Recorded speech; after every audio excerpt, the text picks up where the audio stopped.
Because of the World Series broadcast that follows, Checkerboard Jamboree, sponsored by the makers of Purina Chow, will be canceled in certain areas today.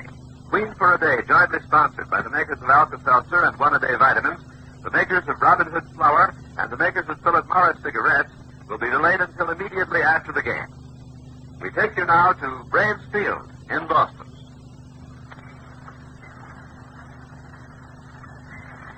Look sharp, feel sharp, be sharp. Use Gillette Blue Blades with the sharpest edges ever honed. Gillette's cavalcade of sports is on the air. From Braves Field in Boston, Massachusetts, Gillette presents the World Series for the 10th consecutive year. Good afternoon, baseball fans everywhere. This is Mel Allen with Jim Britt greeting you for the Gillette Safety Razor Company as the Cleveland Indians and Boston Braves get set for the opening game of the 1948 Championship Classic. Fans, for the tops in sports, tune in Gillette's cavalcade of sports the year round. Every Friday night, Gillette broadcasts the major boxing bout of the week for the Fistic Fancy Coast to Coast. Also, as they occur, Gillette airs leading events of turf, diamond, and gridiron. Yes, ladies and gentlemen, it's been said many times in jest that the country could or should be given back to the Indians. Well, today that quip has taken on an aura of reality. For America truly has been taken by the Redskins, the Cleveland Indians, and the Boston Braves. Many times have these warriors been to the well through the years, but it's been quite a long time between thirst-quenching pennant drafts. It was 1914 when the Boston Braves last headed the National League contingent. The dramatic surge from last place in midsummer to the top at curtain-falling time, and then a spectacular sweep of a star-studded Philadelphia Athletics team in the World Series. That's a story that has been repeated time after time after time, one of the greatest in baseball history. The Warriors from the Lake Erie Reservation, the Cleveland Indians, had gone hunting but wanting for an American League flag since 1920, when they knocked over the Brooklyn Dodgers in the Fall Classic. That was the series, you remember, in which Wamby made that unassisted triple play. And so it's been 34 and 28 years, respectively, for these two clubs since they were last represented in this greatest of sports spectacles, the World Series. And today our wigwam is pitched on the bank of the Charles River in what has often been referred to as quaint or staid old Boston. But you can take it from us, friends, that baseball fans in these parts are just as rabid and sportsmanlike as any you'll find anywhere at any time. I know you're interested in the weather. Perhaps many of you from coast to coast might have received reports from the many members of the various press associations and newspapers who are here in attendance that there was prediction of rain. There was. Everyone expected that the rain would be coming down today and that there would be a postponement of the opening game of the World Series. But somehow or other, the weatherman has cooperated to a great extent, at least thus far. Since early this morning, the sun was shining.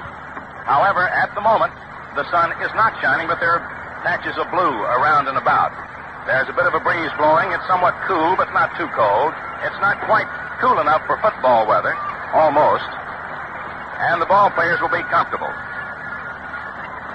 The wind is blowing in from right field toward home plate at the present time, so that left-handed pull hitters will not be aided exactly by the wind. And we're going to give you the distances from home plate down the foul lines in a moment as we go about the ballpark and describe that for you. But let us say, as we return to the weather, that it looks as if we'll be able to get in 9 innings without any trouble. There are a few clouds beginning to move into the blue, but it appears that we'll be able to play baseball all the way. As we look around Braves Field, we look off to the left, and when we look to the left from our broadcasting booth, that's down the left field line, out over the left field fence, over the New York Central Railroad tracks, and we see fair Harvard, the campus of Harvard University in the distance. And as we move around, looking out across the center field fence where the Charles River floats by, we see Cambridge and Somerville, and off back of right field, we see the skyline of downtown Boston. Getting back to Braves Field, the fans are being entertained at the moment by some antics on the playing field itself, as the Cleveland Indians at the moment are taking infield practice.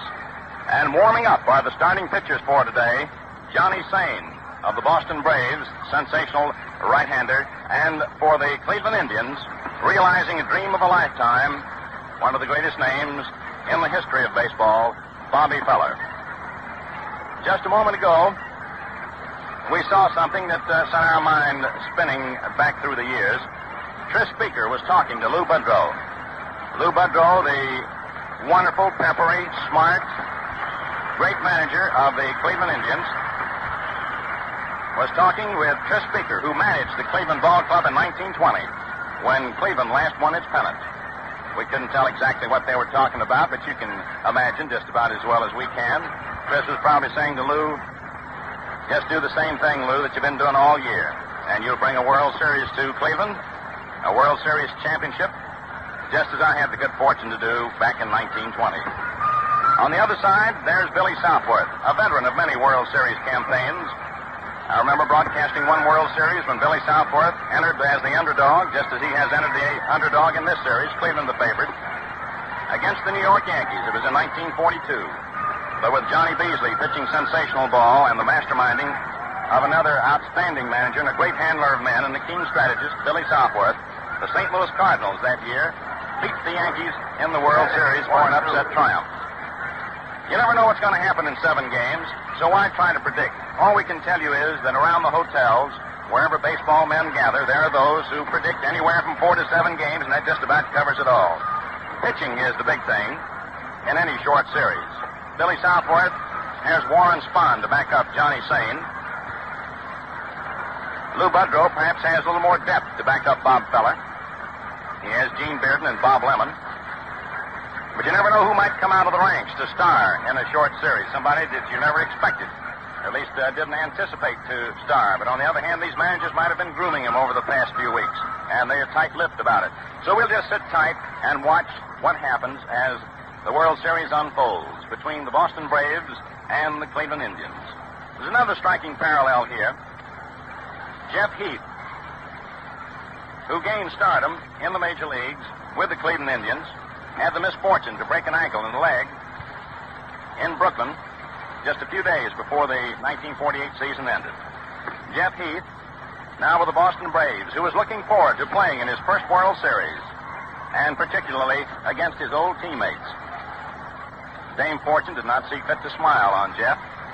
However, he had a big smile himself when Cleveland beat the Boston Red Sox in the playoff game at Fenway Park. He went into the clubhouse, crutches and all, and congratulated the men with whom he had played. There have been others who have come along since with whom he did not play. And then he stuck up his leg that had the cast on it and said, boys, go ahead and autograph this for me. And the parallel goes back to a guy named Red Smith from the 1914 team of the Boston Braves. That was that great team, you know, who came from last place around 4th of July to win the pennant. Red Smith broke his leg in similar fashion to Jeff Heath, and against the same team, against the Brooklyn Dodgers toward the end of the year, and was unable to play in the series. And both of those men are out here today to watch the action. Jeff Heath, his heart, of course, pounding, his heart broken to a degree because he can't play, and Red Smith there to comfort him, to tell him about his own experience. And then we saw Hank Gowdy a little while ago. Hank Gowdy is now with the New York Giants in the capacity of coach. He was with that great Braves team of 1914. And it's been wonderful just to watch all these men who have been invited by Mr. Lou Perini, owner of the Boston Braves, in a wonderful gesture. All the living members of the 1914 Braves team, the last to win the National League pennant, at his invitation have come to watch the World Series. But here are the lineups, ladies and gentlemen. For the Cleveland Indians, as we get ready for the more important business at hand, the start of the World Series. For the Cleveland Indians, it'll be Dale Mitchell leading off, playing left field. He hit .336 on the season. Larry Doby will hit second, play center field, with a batting average of .301. Batting third, playing shortstop, will be the manager, Lou Boudreau, hitting at .355. In the cleanup spot will be Joe Gordon, no stranger to World Series play, but the first time that he has appeared in the Fall Classic since becoming a member of the Cleveland Indians. Batting at .279, playing second base. Hitting fifth is Kenny Keltner, hitting at .298, third base. Following him in the batting order, playing right field is Walter Judnick, who hit .257 on the season. Then comes Ed Robinson, first base, hit .252 on the year. Batting eighth and catching, Jim Hegan, who lives in Lynn, Massachusetts, nearby here, with a batting average of .248. And in the ninth spot in the batting order and pitching is Bobby Feller. For the host, Boston Braves, leading off, playing right field, Tommy Holmes, hitting at 325. Hitting second, playing shortstop, one of the sensations of the year, Alvin Dark, hitting at 322. Batting third, playing first base, Torgerson, hitting at 251. In the cleanup spot and playing third base, last year voted the most valuable player in the National League, Elliott, hitting at 283, Bob Elliott.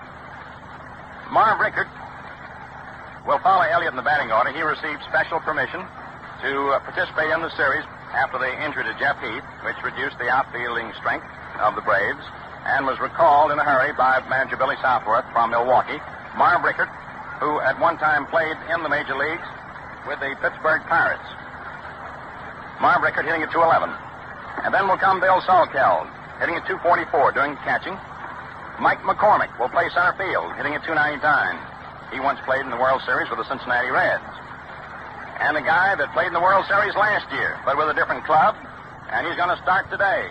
And it's going to be interesting to see that little pepper pot in action again. Eddie Stanky, second base, hitting at 315. And in the ninth spot in the batting order and pitching is Johnny Sane from Pine Bluff, Arkansas. And now, ladies and gentlemen, our national anthem.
Johnny Sane, that completes the lineup. There go the Boston Braves trotting out onto the field, ladies and gentlemen.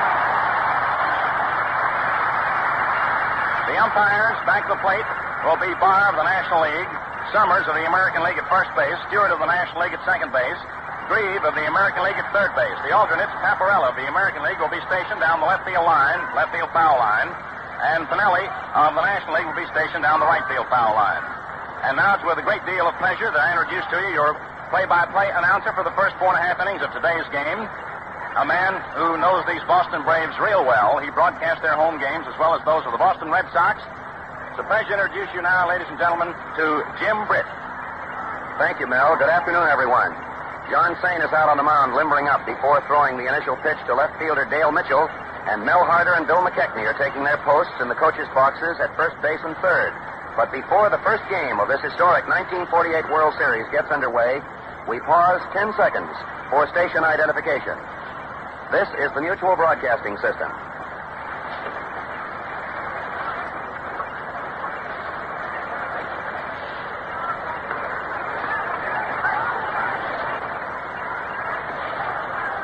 Back at Braves Field, umpire George Barr is dusting off home plate, and he also is erasing the parallel lines of the batter's box so that they will in no way interfere with the whiteness of the outside corners, on which many a pitch may hang. Dale Mitchell batted .336 for Cleveland during the regular season. He comes from Normal, Oklahoma. He's the left fielder. There's a strong wind blowing in from the River Charles, an east wind we call it in Boston, and it will take a mighty wallop by a left-hander to hit home run territory. Johnny Sane winds up.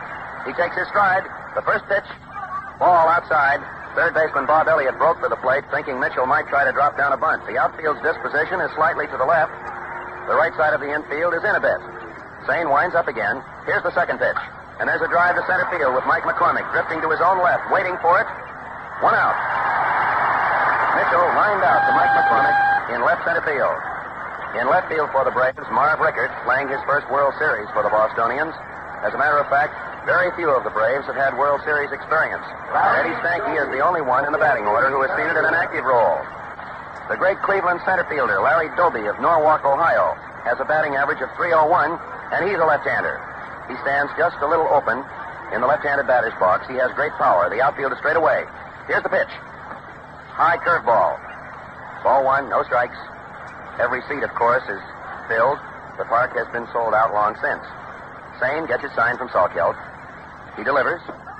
Ball 2, 2-0. The two foul line umpires are standing just about 30 feet from the right and left field fences. That was a move instituted by Commissioner Chandler.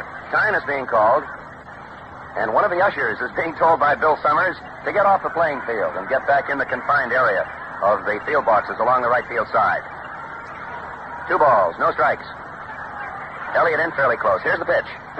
And the curveball is high. 3-0. And the Braves partisans grow somewhat apprehensive. Down in the on-deck area is the great Cleveland manager, Lou Boudreau. Doby sets himself for the pitch. It comes in. 4th strike called. 3-1. Sane slowed up just a little, threw a moderate speed pitch that was letter high, and Doby plants himself again. Now he takes a wide open stance, feet wide apart, sets himself for the 3-1 pitch with 1 out. Sane pitches, and there's a high pop foul. Elliott is chasing it, but the wind blows it into the third base stands for a 3-2 count. 3 balls, 2 strikes. Before the game, the great comedian, acrobat, contortionist of the Cleveland Indians, Jackie Price, gave a very interesting demonstration. Suspended by his legs from the bleacher wall, he caught fly balls and returned them. 3-2 the count confronting Sane and Doby. Here it is. There's a high fly ball to right center field. Mike McCormick has scarcely to move for it. He waits, and he takes it. Doby was 2/3 of the way to second base when the ball dropped into McCormick's glove. So the first 2 Cleveland batters, left fielder Dale Mitchell, center fielder Larry Doby, have flied out to center fielder Mike McCormick. And the great Cleveland manager is up, Lou Boudreau. Runner-up to Ted Williams in the American League batting championship. He single-handedly sparked his Indians to 2 rallies last Sunday. He teamed with Bearden, Keltner, and company to beat the Red Sox in the playoff. His batting average was .355. He's a right-hander. He's in his crouch. Here's the pitch. Strike called. Curveball, letter high. Lou comes from Harvey, Illinois, and he was one of the greatest athletes the Illini ever produced. Sane delivers. Outside, 1-1. 1 ball, 1 strike. The experts were just about even in their choice of whether or not Sane or Feller would be the winning pitcher in this battle of aces. Johnny winds up, strides, and there's a fly ball down the left field line. It's being chased by Rickert, and he takes it in foul territory, just crossing the line.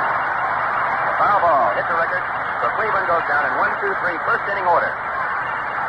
The score is 0-0. Fans, for a doubleheader in shaving value, get Hep to Gillette Blue Blades. They're double-edged for double economy. You get 2 shaving edges, not just 1. What's more, they're the sharpest edges ever honed, the easiest shaving and longest lasting on Earth. Bear in mind, Gillette Blue Blades fit your Gillette razor exactly. The edges line up absolutely parallel and extend just the correct distance for smooth, easy shaving. Yes, for the slickest shaves in the book, good-looking, refreshing shaves that really rate. Buy Gillette Blue Blades, 5 for a quarter, 10 for 49.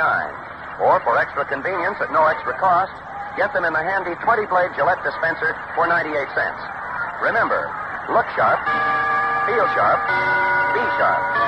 Use Gillette Blue Blades with the sharpest edges ever honed. So it was no runs, no hits, no errors, no one left for Cleveland in the first half of the first inning, as Johnny Sane induced Mitchell, Doby, and manager Lou Boudreau to fly out. 2 of them to center field, the other just outside the foul line and left to Marv Rickert. Rickert, you know, was declared eligible because of the injury to Jeff Heath. Tommy Holmes, Thomas Kelly Holmes, Brooklyn-born Boston Brave, will be the first batter. He finished the regular playing season with a batting average of .325 and has long been regarded as one of the most difficult men to strike out in baseball. He's a left-handed batter. He hits to all fields. Third baseman Ken Keltner is playing in fairly close. Mitchell is in left field, Doby in center, and Judnick in right. The infield for the Indians, Robinson, Gordon, Boudreau, Keltner. Bob Feller gets set to pitch to Jim Hegan. Here's the pitch. Low and inside. He threw a fast curveball that broke down near the ankles, and the count is 1 ball. Billy Southworth is the coach at third base, and Johnny Cooney, an old-time pitcher with a famous hesitation delivery. A pitcher outfielder is coaching at first. 1 ball, no strikes, no score as the Braves leadoff batter, Holmes, waits for the pitch.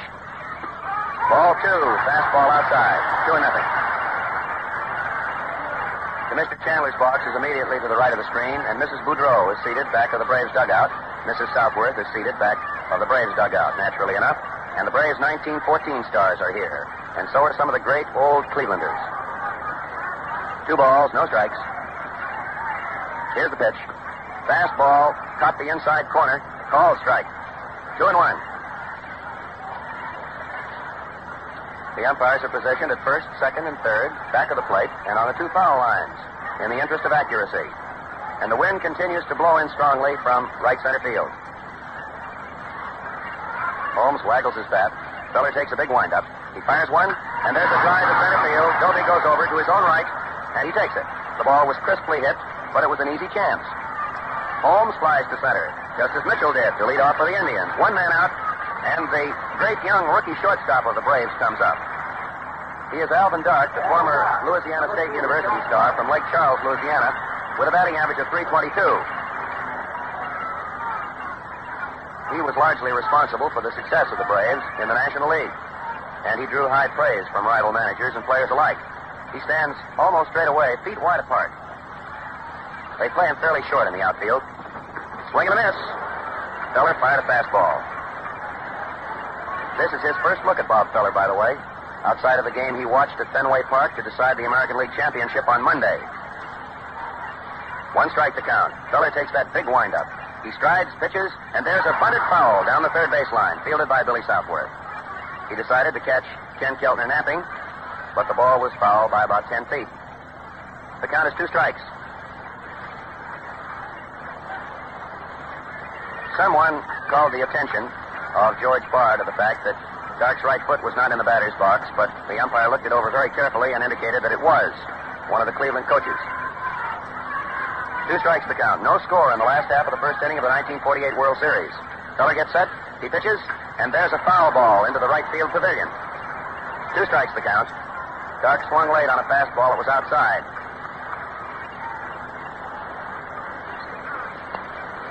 Two strikes to count. 1 man out. Feller is studying the sign given him by Jim Hegan. The infield is straight away. Here's the pitch. And there's a curveball that missed the outside corner. Feller stepped to his right and fired a crossfire. 1 ball, 2 strikes. The first 4 batters in this game have failed to hit. For the Indians, Mitchell, Doby, and Boudreau went out, and Tommy Holmes lined to Doby to start the inning for the Braves. Now it is 1-2 on Dark. The pitch. There's a ground ball that goes to Eddie Robinson. Robinson decides to beat him in the race to the bag, and he does. Robinson had to slide into the bag at first base for the decision. Dark grounds out unassisted to Eddie Robinson on an extremely close play, with Robinson sliding into the bag to beat Dark, who really got up speed as he neared first. 2 men out, and Earl Torgerson of Snohomish, Washington. Earl Averill's first place had a batting average of .251 this year. He wears eyeglasses, as do some of the other players in the contest. 2 men out. Mel Harder of Cleveland does. Joe Tucker of Cleveland also. Torgerson wants the rosin bag, and Bob Elliott, who is in the on-deck area, throws it up to him, and then he steps back into the left-handed batter's box again. Dark's out was the first infield chance of the game, the first ground ball that was handled in fair territory. The first 4 men to face the pitchers went out on fly balls. 2 men out. Torgerson sets himself, and the first pitch is a curved strike called. 1 strike to count. Feller is one of the all-time greats of the game. He missed 19 victories this year. His record was 19-15. He takes a big windup, delivers, and there's a foul ball grounded to the right of the plate, and first base coach Johnny Cooney is fielding it. The count is 2 strikes. As Mel told you, the consensus varied all the way from a 4-game victory for the Cleveland Indians to a 6-game victory for the Boston Braves, a 7-game contest even up. But in a short World Series, it's almost impossible to speculate accurately. In 1914, the Braves were underdogs, but they won 4 in a row, the first team ever to do it. Feller gets set. He throws. Strike 3 called. He broke a curveball over the plate to strike out Torgerson. No runs, no hits, no errors, and none left. Neither team has put a runner on in the first inning of play. George Barr comes back of the plate to get some fresh baseballs. Bill Salkeld trots out to his catching position. Billy Southworth is a believer in the 2-platoon system. Consistently all season long, he has thrown left-handers in against right-handers. An announcement is just being made calling the attention to the fact that 31 of the players in this World Series Classic, 31 of the Indians and the Braves, started under the American Legion Junior Baseball program. And here as guests of the Boston Braves and the Cleveland Indians today are the 1948 American Legion Junior National Champions, the Trenton, New Jersey team. They were all out on the field getting their fill of autographs. And who knows, many of them may someday be playing on this and on other Major League fields, because all told, about 200 Major Leaguers got their start in the program. Joe Gordon, the ex-Yankee and the great Cleveland second baseman, will come up. He's a Portland Oregonian with a batting average of .279. Regarded by many as one of the great second basemen of all time. He stands deep in the box. Johnny Sain throws the first pitch, and it's a strike called. That caught the outside corner, belt high. Here's the windup. The pitch. Foul ball that's drifting into the first base stands, out of play, and a count of strike two. Bill McKechnie is the coach at third base. Mel Harder is doing the coaching at first base, and Harder, by the way, was the batting practice pitcher for the Indians prior to game. The outfield is deep to the left with Gordon up. No score in the game. And so far, both pitchers have pitched 1-2-3 baseball. Sain is all set. He delivers. Strike called.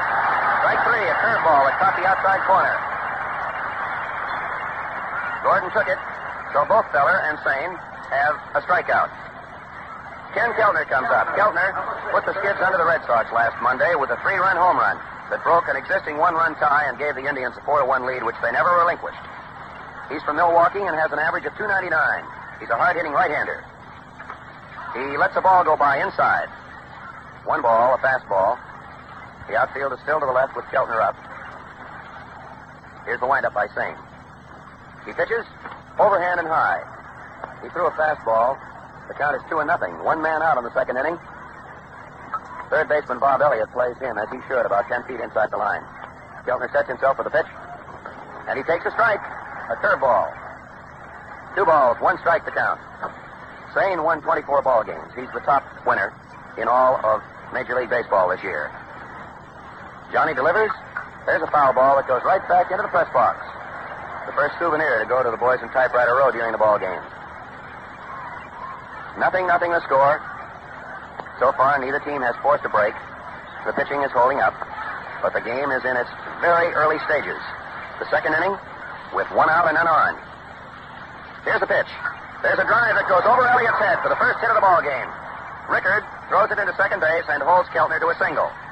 Only because the outfield was stationed to the left was that blow kept from going for extra bases. So there is the first hit of the 1948 World Series by third baseman Ken Keltner of Cleveland and Walt Judnick, a left-handed batting right fielder, comes up. Judnick is from San Francisco. He also has played first base for the Indians this year. The outfield moves to the right a bit. The pitch, outside. 1 ball, no strikes. Bill McKechnie hollered, "There he goes," just as soon as the pitch came over. But there was no attempt made by Keltner to run. The Braves infield has moved into the halfway position, hopeful of a double play. The stretch by Sain. The pitch. Ball 2, a curveball that was a little on the inside. So it's 2-0. First blood in the hit department by Keltner. He takes a lead off first base. Sain delivers. Strike call, curveball. That curved over after Judnick had stepped away from it. Eddie Stanky cups his mouth with his glove and shouts some instructions to Al Dark, the shortstop. Sain is taking a stretch, and he throws quickly to first base, but there's no tag. Keltner got back. And now Sain concentrates on the batter again. The pitch to Judnick. There's a drive down the right field line. Foul ball. That was ruled foul by the right field foul line umpire, Babe Finelli. It was a wicked line drive. The Indians were trying to try the hit and run, and that ball was very nearly in there for extra bases. The field boxes out in right field will keep some balls, perhaps, from going all the way into the right field corner where the rolled-up tarpaulin rests. And similarly, the field boxes out in left field will serve as a protection. 2-2. Judnick the batter. Keltner on. 1 out for the Indians in the second. The pitch from Sain. Inside. And there's the first full count of the ball game. 3-2. A great many World Series firsts of 1948 are bound to be registered in the early innings of play. The weatherman was wrong, fortunately. He predicted rain. There's a 3-2 pitch. The runner goes. There's a drive to right field. Tommy Holmes makes the play, and he throws to first base to chase Keltner back. So there are 2 men out, with Keltner returning to first base as Judnick hammered a hard line drive that was taken by Tommy Holmes. With Judnick having flied out to right field, Eddie Robinson, the first baseman, is up. He batted .252 this year. He's a left-hander and comes from Paris, Texas. He's a tall, likable, husky batter who is not unmindful of Hal Trotsky, who once played first base for the Indians. Sane delivers. Strike called. He threw a fast one. He has a good, fast curveball and an excellent sidearm curveball, which he delivers on rare occasions. Usually good control. The stretch. There's a ground ball to Torgerson. He knocks it down, steps on first. And Robinson is retired unassisted. No runs, 1 hit, no errors, 1 left for the Indians. The score at the end of an inning and a half, 0-0. Anybody who grows as tough whiskers as Leo DeRocher of the Giants does should know a thing or two about razor blades. So, folks, here's Leo DeRocher. Fans, this is one man's opinion. But in my experience, Gillette Blue Blades are far and away the easiest shaving kind there is. Care to recommend the Gillette dispenser, Leo? Yes, sir. It's a marvelous convenience, fellows. A handy plastic case loaded with blades. When you want one, you push with your thumb, and there it is, unwrapped. Men, the Gillette dispenser makes blade changing a breeze with any Gillette razor. You get it filled with 20 Gillette Blue Blades, 40 superb shaving edges, for the price of the blades alone. 98 cents here, $1 in Canada. Ask for the Gillette dispenser. Yes, look sharp, feel sharp, be sharp. Use Gillette Blue Blades with the sharpest edges ever honed.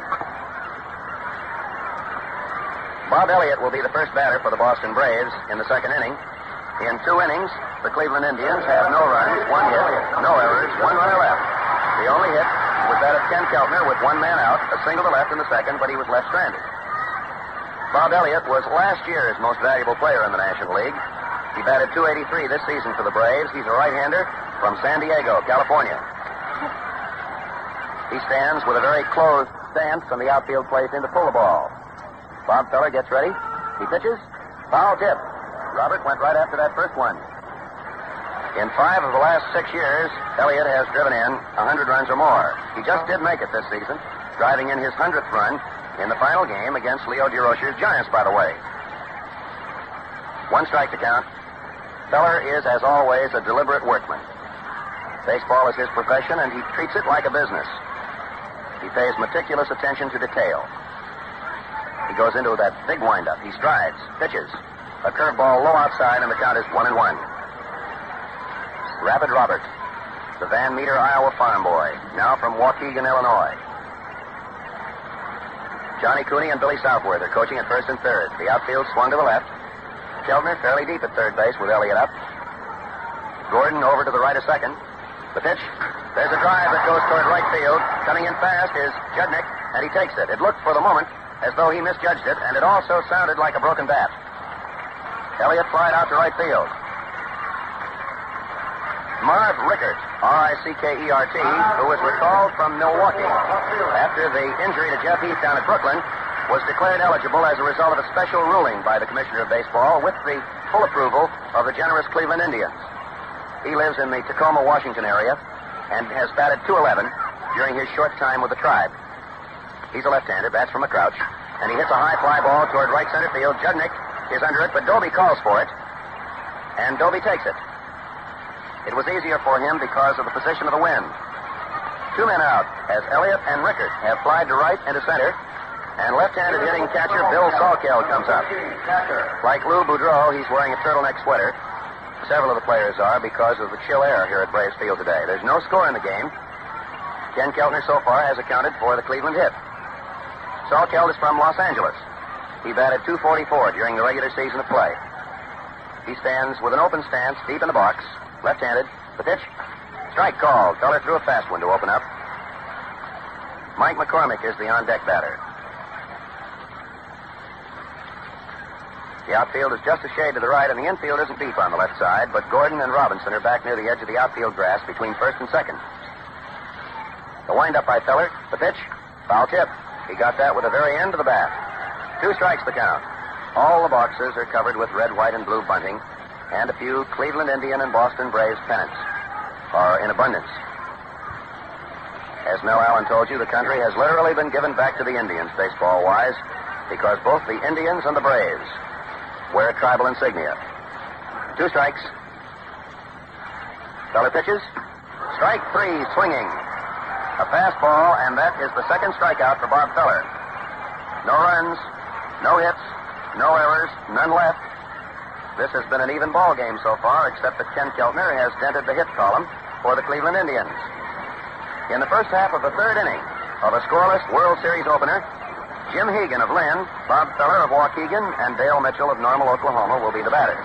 In 2 innings, the Indians have sent 7 men up to the plate, and the Boston Braves have sent 6. Practically every name well known to baseball is here today.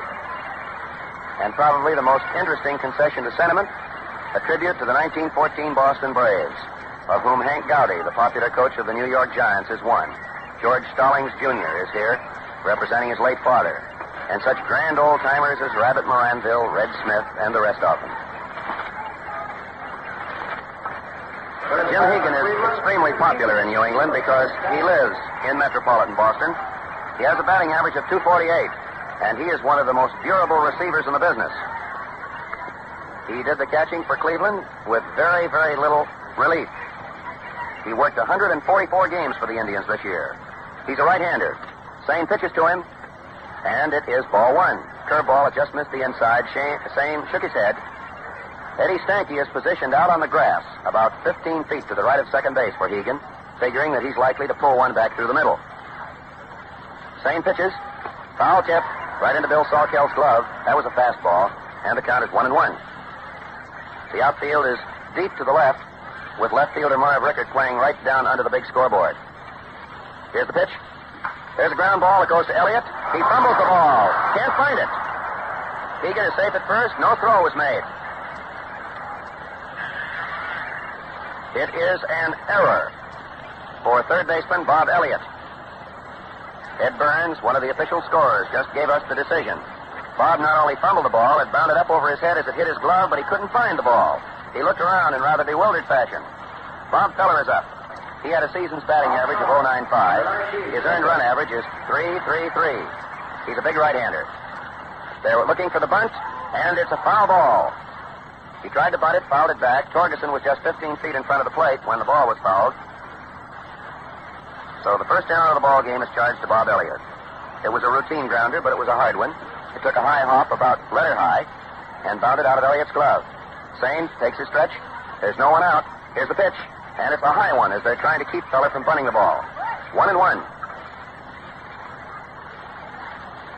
Both Sane and Feller have excellent fastballs, and when they throw a good fast one close to the batter, it's difficult to bunt the ball.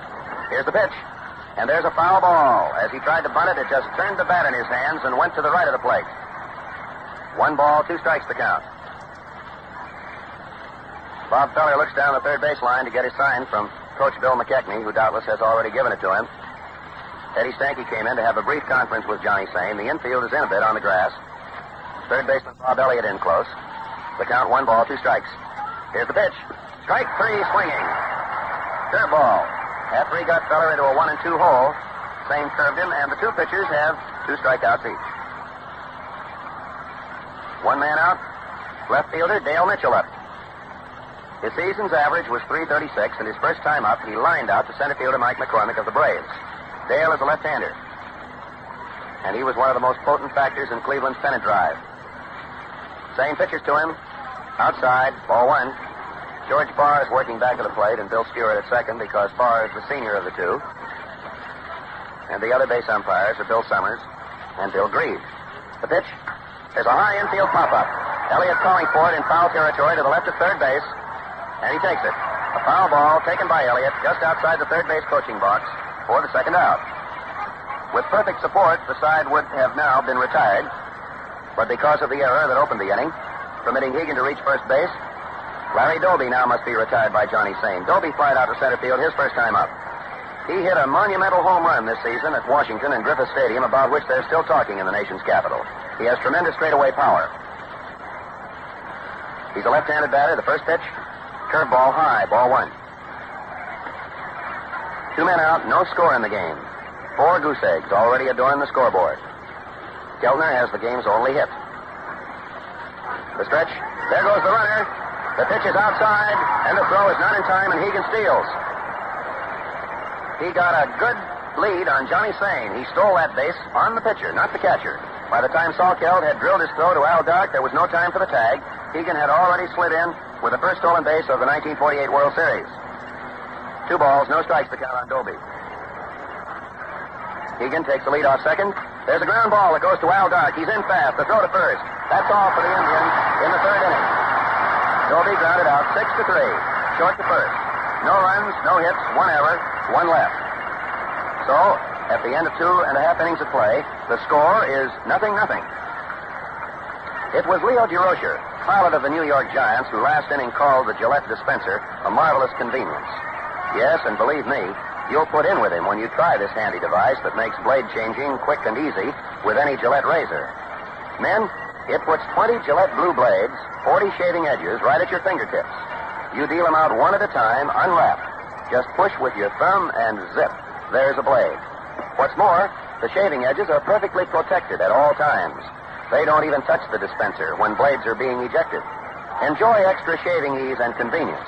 Buy Gillette blue blades in the modern Gillette dispenser. You pay only 98 cents, the regular price of 20 blades. Look sharp, feel sharp, be sharp. Use Gillette blue blades with the sharpest edges ever honed. First out of the plate, Mike McCormick, number 31, center fielder. Mike McCormick will be the leadoff batter for the Boston Braves going into the last half of the 3rd inning. Mike was born in Angels Camp, California, scene of the famous Jumping Frog Derby, and he lives in Ventura. His season's batting average missed the 300 mark by just 1 point. He batted .299. He's the center fielder, stands feet close together, and he crowds the plate a bit. Bob Feller gets his sign from Jim Hegan, and Rapid Robert takes his windup. He pitches, and there's a high fly ball going to shortstop. Boudreau is back under it, and Lou took it. The second batter of the inning, Eddie Stanky, a pop to Bob Elliott at third base, and we pick up the action with Johnny Sane batting. A fast call strike. 1 strike to count. This game has started out the way the real baseball fans like to see World Series competition get underway, with 2 pitchers on even terms. The breaks later, perhaps, to decide it. Here it comes. Foul ball. That goes back into the crowd, and the count is 2 strikes. It was fouled off to the right of the plate. Cooney and Southworth are the coaches for the Braves at first and third, while for the Indians, they are consistently Mel Harder and Bill McKechnie. The outfield is set a little to the left. 2 strikes, 2 men out, no base runners for the Braves in the third. The windup. Here's the pitch, and there's a high foul ball to the right of first base. Robinson is chasing it, the wind is carrying it, and he makes a nice catch and then fends himself off against the retaining wall of the boxes. A 1-2-3 inning for Feller. No runs, no hits, no errors, none left, as Sane fouls to first. At the end of 3 innings, there is no score.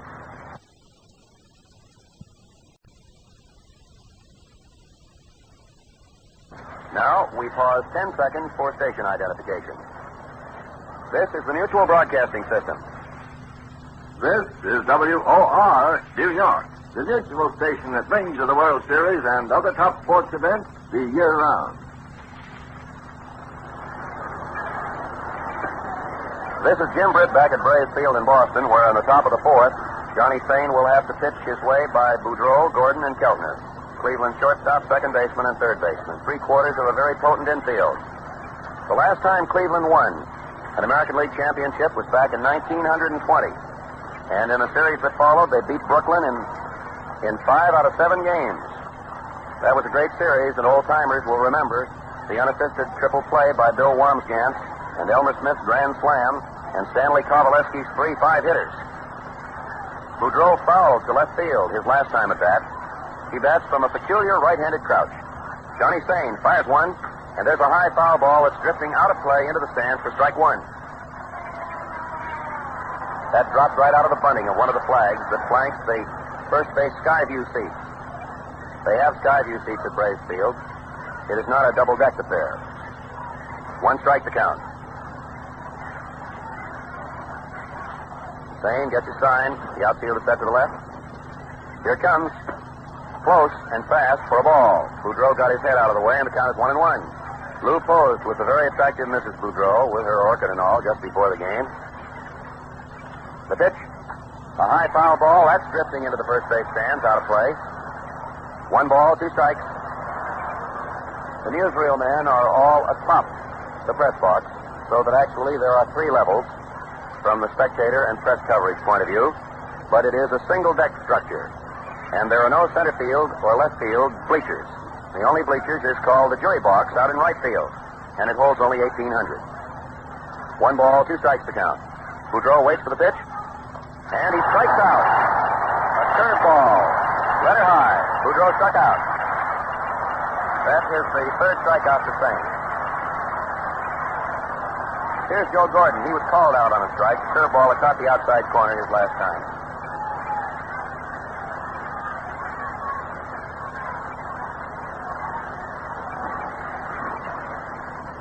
One man out. Joe Gordon, the second baseman, up. Nobody on in the Cleveland 4th inning.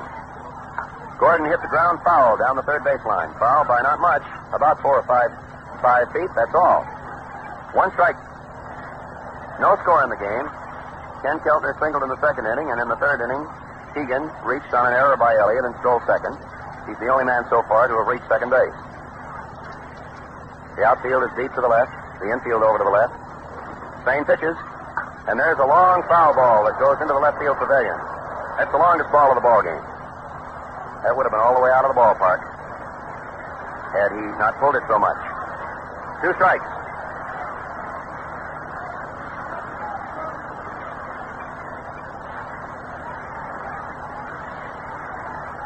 Sankey is playing about 20 feet to the right of second base. Sane winds up. He fires one, and there's a ground ball that goes by Dark for a single to left center field. And Gordon has the second Cleveland hit of the ball game. The throw in goes to the shortstop. He just leaned into one.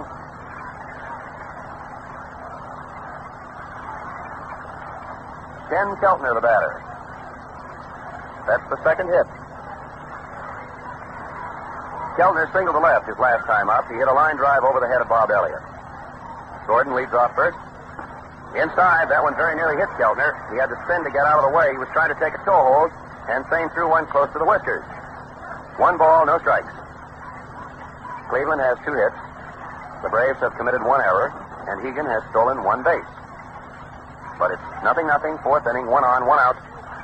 Here's the pitch to Keltner, and there's a drive down the left field line, and it's a foul ball by about 8 inches. And there's one of the reasons why the commissioners insisted on foul line umpires. The third base umpire, Bill Greed, gave the sign, but so did the left field umpire, Joe Paparella. That was outside by about 8 inches. Keltner missed an extra base hit, and it's conceivable that Cleveland just missed the first run of the ball game. Gordon had started to go, and the count now is 1-1. Keltner's season's average was .299. He hit his 31st home run in the playoff game at Fenway Park on Monday. There's the stretch by Sane.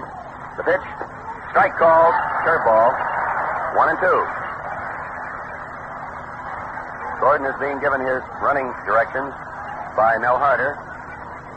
Harder looks toward the dugout. There's a stretch by Sane. Gordon leads off first. Here's the pitch. And there's a foul ball down the left field line. Fouled by a great many feet. Rickert went over and it dropped into the field boxes, and the usual scramble followed.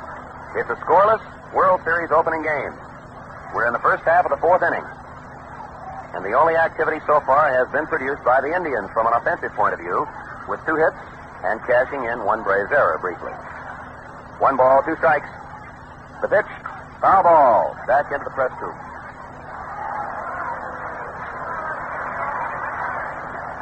One and 2. Red Barber scooped up that, by the way. A souvenir baseball. 1 ball, 2 strikes the count. Gordon leads off first. There he goes. Strike 3. It's a strike 3 and a stolen base. There goes a throw to first base, but that's just a precaution.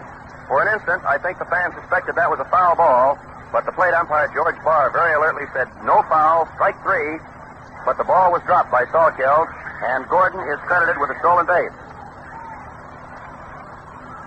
That's the 4th strikeout for Sane. Walt Judnick is the batter. Judnick is a left-hander. His first time up, he lined out to right fielder Tommy Holmes. So for the second time, the Indians have a runner on second. Here's the pitch. Strike called, a curveball.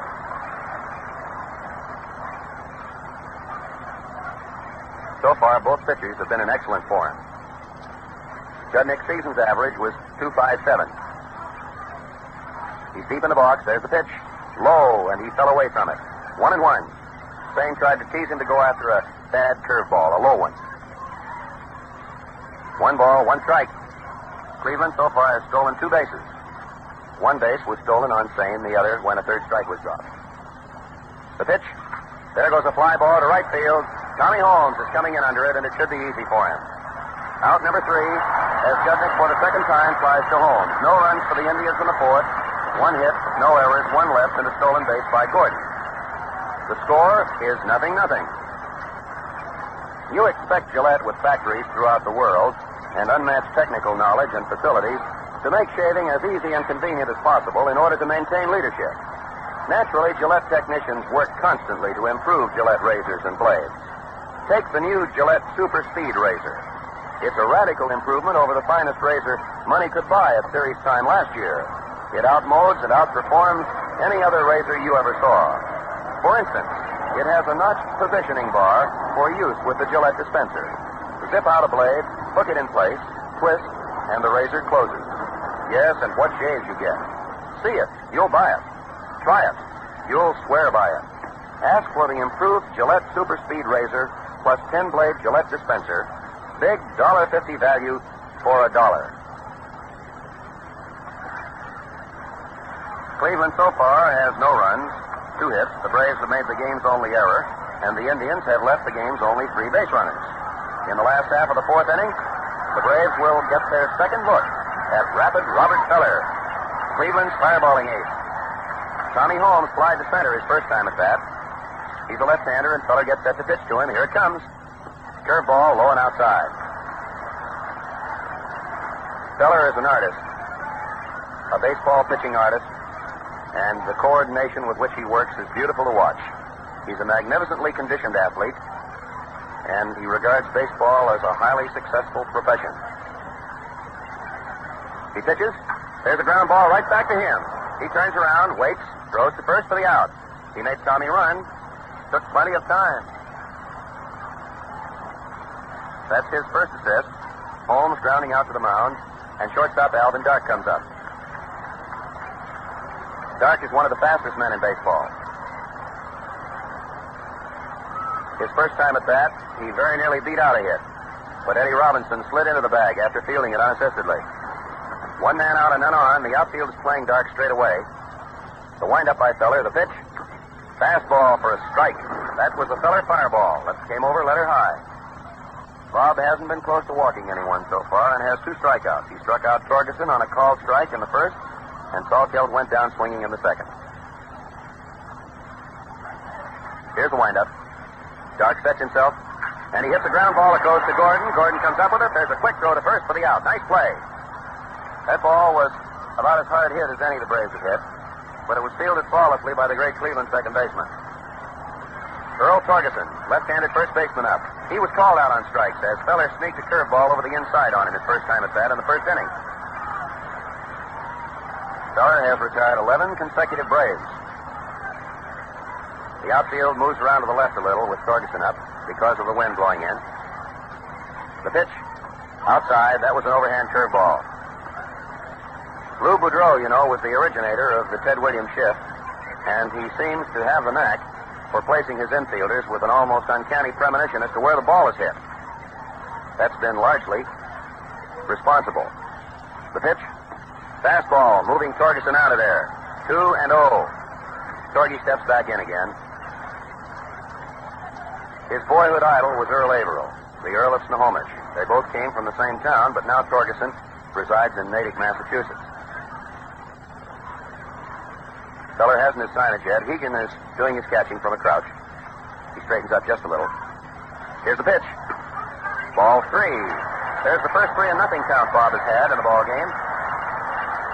2 men out for the Braves in the 4th inning, and Torgerson has a count of 3 balls, no strikes. Feller rubs up the cover of the ball, spins it in his glove a little. The Feller windup, and the pitch. Strike called, 3-1, like threading a needle. Bob Elliott, the on-deck batter. So far, Cleveland has had 2 base runners on second.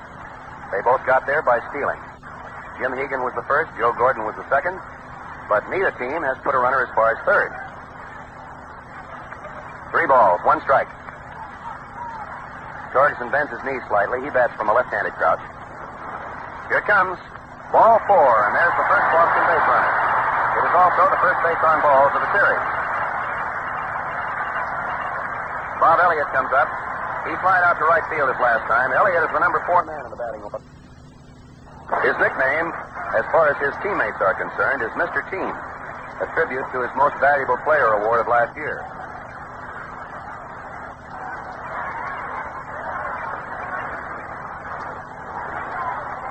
Two men out.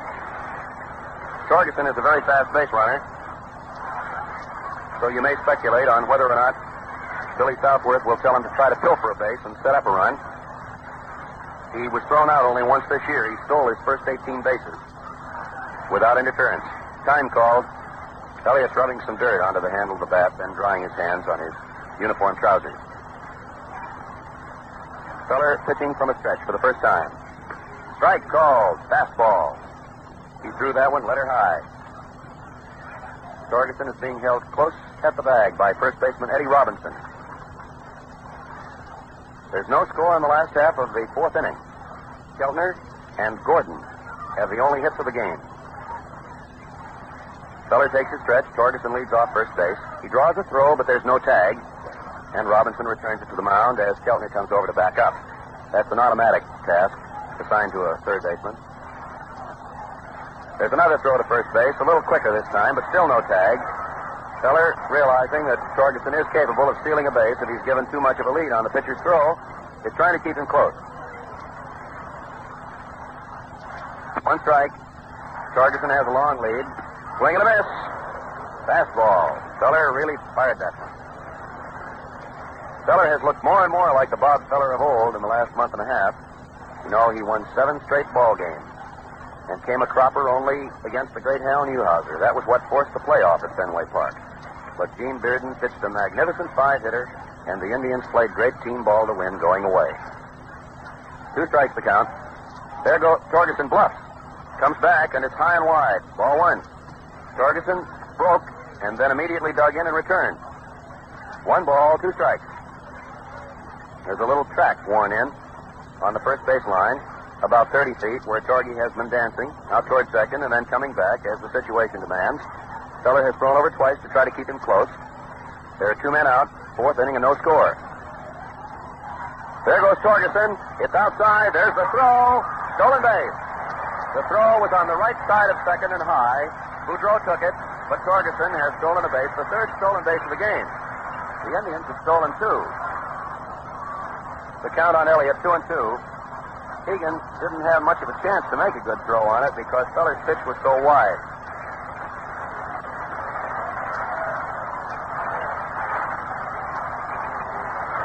The roar of the crowd tells you, of course, that the majority of the fans here at Braves Field is naturally a Braves crowd. There are baseball figures from all over the United States, and when we move out to that huge lakefront stadium in Cleveland, the roar will be even greater when the Indians attempt to rally. Torgerson now on second. 2 men out, 2-2 on Elliott. Here's the pitch. There's a fly ball to left field that should be easy for Mitchell. He's running over toward the foul line, and he takes it. He had to step because the wind tried to break it down. No runs, no hits, no errors. 1 walk, a stolen base, and a runner left.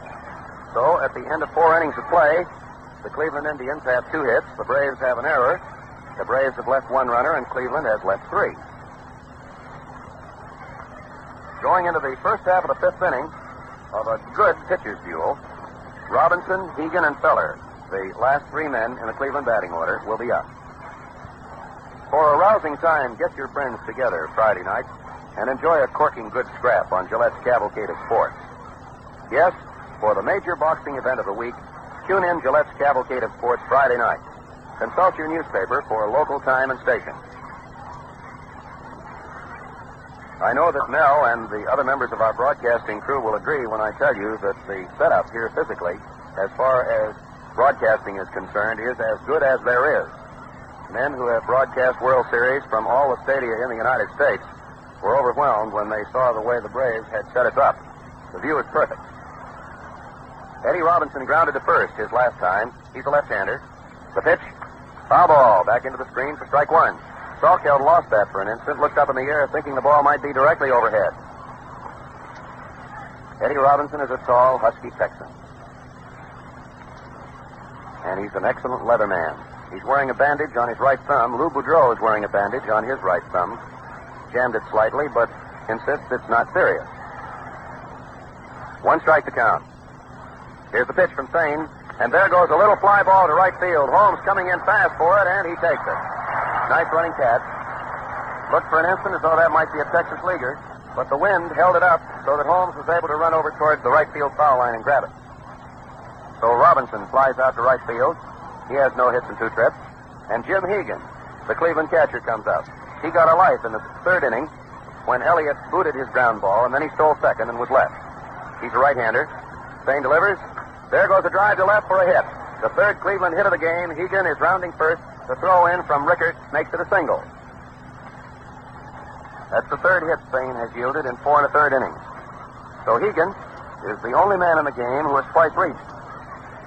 And Bob Feller comes down the path to the tune of the applause.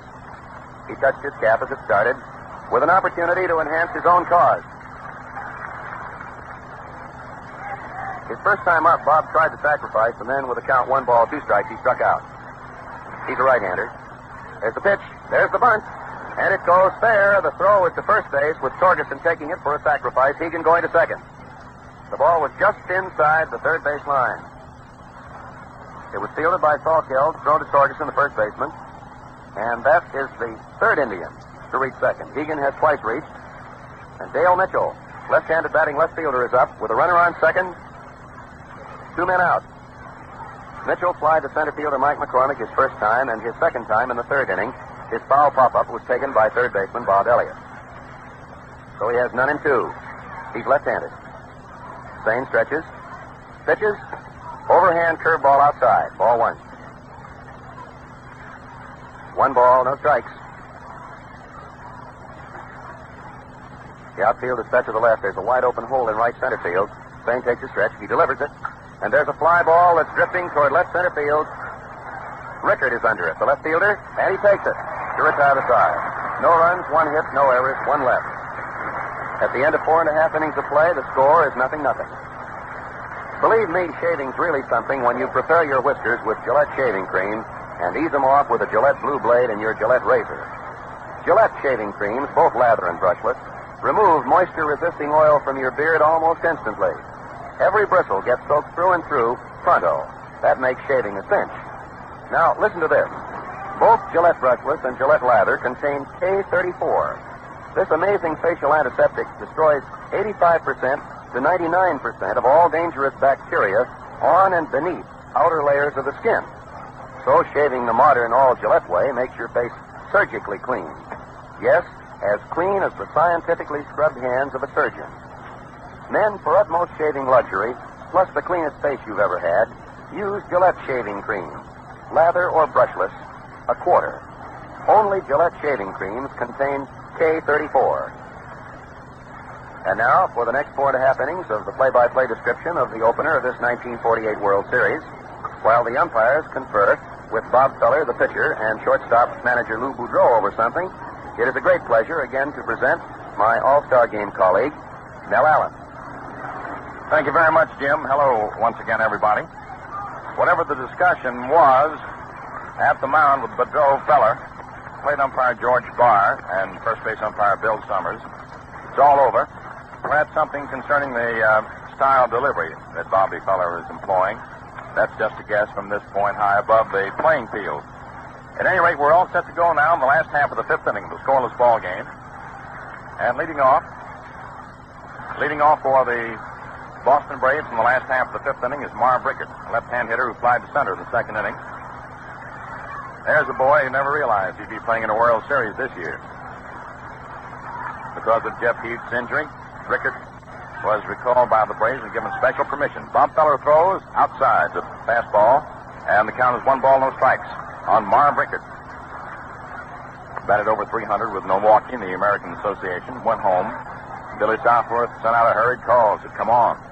Finish up the season with us. Then he got special permission from Baseball Commissioner Chandler and with the consent of the Cleveland Indians to participate in the World Series. There's a pitch that's cut on and fouled back to the screen. Strike one. Count is evened up at 1-1. Marv Rickert the batter, with Bill Salkeld on deck and Mike McCormick to follow. No score. Last half of the fifth inning. First game of the 1948 World Series. A game that has been primarily a pitcher's duel thus far. A game that has not been productive of too many fireworks, too many exciting plays. But they'll come. Kind of a ball game that suddenly will explode and the crowd will roar. Bobby Feller into the windup, delivers. Marv Rickert swings and lines one past first out in the right field for a base hit. Judney goes over, fields the ball, whips his throw into second, and Rickert is on with a base hit to right field. A single. The first hit off Bob Feller. And just as we said, the crowd was waiting for something, then it happened. So Rickert lined one to the right of Eddie Robinson, in between first and second to right field. And the young man who had no idea at all of playing in this World Series gets his team's first hit in the World Series. And that brings to the plate Bill Salkeld, the left-hand hitting catcher for the Boston Braves. Batting at .244.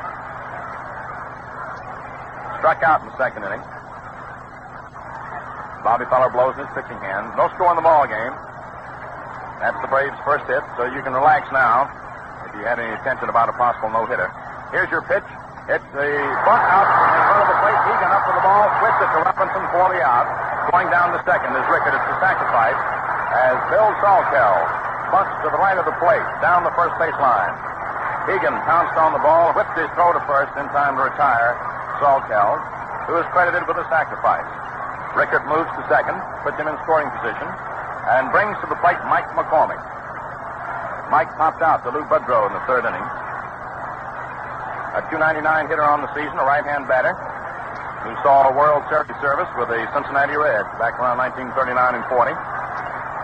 So the World Series has no unusual tension for him. Outfield plays him a step toward left. Infield shaded around toward third. Rickert with a short lead off second. Here's the pitch. Swung on. It's a high fly ball out into short center. Gordon goes out on the grass. Doby comes in. Joe calls for it. Makes the catch. Right in behind him were Doby and Walt Judnick. Holding second base is Rickert. Mike McCormick pops to Joe Gordon in short center. And now coming to bat is Eddie Stanky. Eddie bats him right-handed. Popped out to third baseman Kenny Keltner his first time up. He was certainly a spark plug in the 1947 World Series when he was playing second base for the Brooklyn Dodgers against the New York Yankees. And was a spark plug for the Braves the early part of the year until he broke his ankle. Right-hand batter swings and sends a little dribbler back to the mound, taken by Feller on 2 hops. He whips his throw over to Robinson in time for the out. That's all for the Braves' threat in the last half of the fifth inning. Stanky grounding out. The pitcher to the first baseman. Feller to Robinson. No runs for the Boston Braves. They got one hit. Their first hit off Feller. A ringing liner to right field by Marv Rickert. No errors for the Cleveland Indians, and one man left on for Boston. And thus the score at the end of 5 innings of play, 0-0. With your totals, the visiting Cleveland Indians, no runs, 3 hits, no errors. The host Boston Braves, no runs, 1 hit, 1 error. And so we're ready now to move into the top half of the 6th inning. And the Cleveland Indians will come up with Larry Doby, Lou Budrow, and then Joe Gordon. Johnny Sain from Pine Bluff, Arkansas. Folks down there mighty proud of him, as are baseball fans everywhere, because he's a great pitcher. Pine Bluff, Arkansas also is the home of Don Hudson, who made his mark in the football world. Johnny Sain all set to work. Larry Doby stepping into hitting position.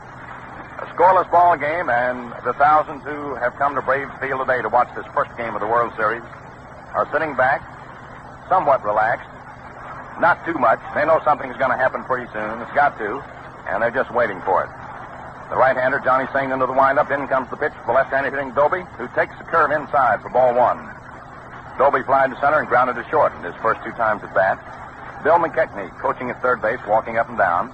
Sane working rapidly, delivers an overhand fastball. It's swung on a broken bat. Dingle out over second, and Dark almost got it, but couldn't quite do it. The ball goes into center, and it's in there for a base hit. Up for the ball is Mike McCormick. He whips his throw back into second, and Doby is on with a broken bat single to center.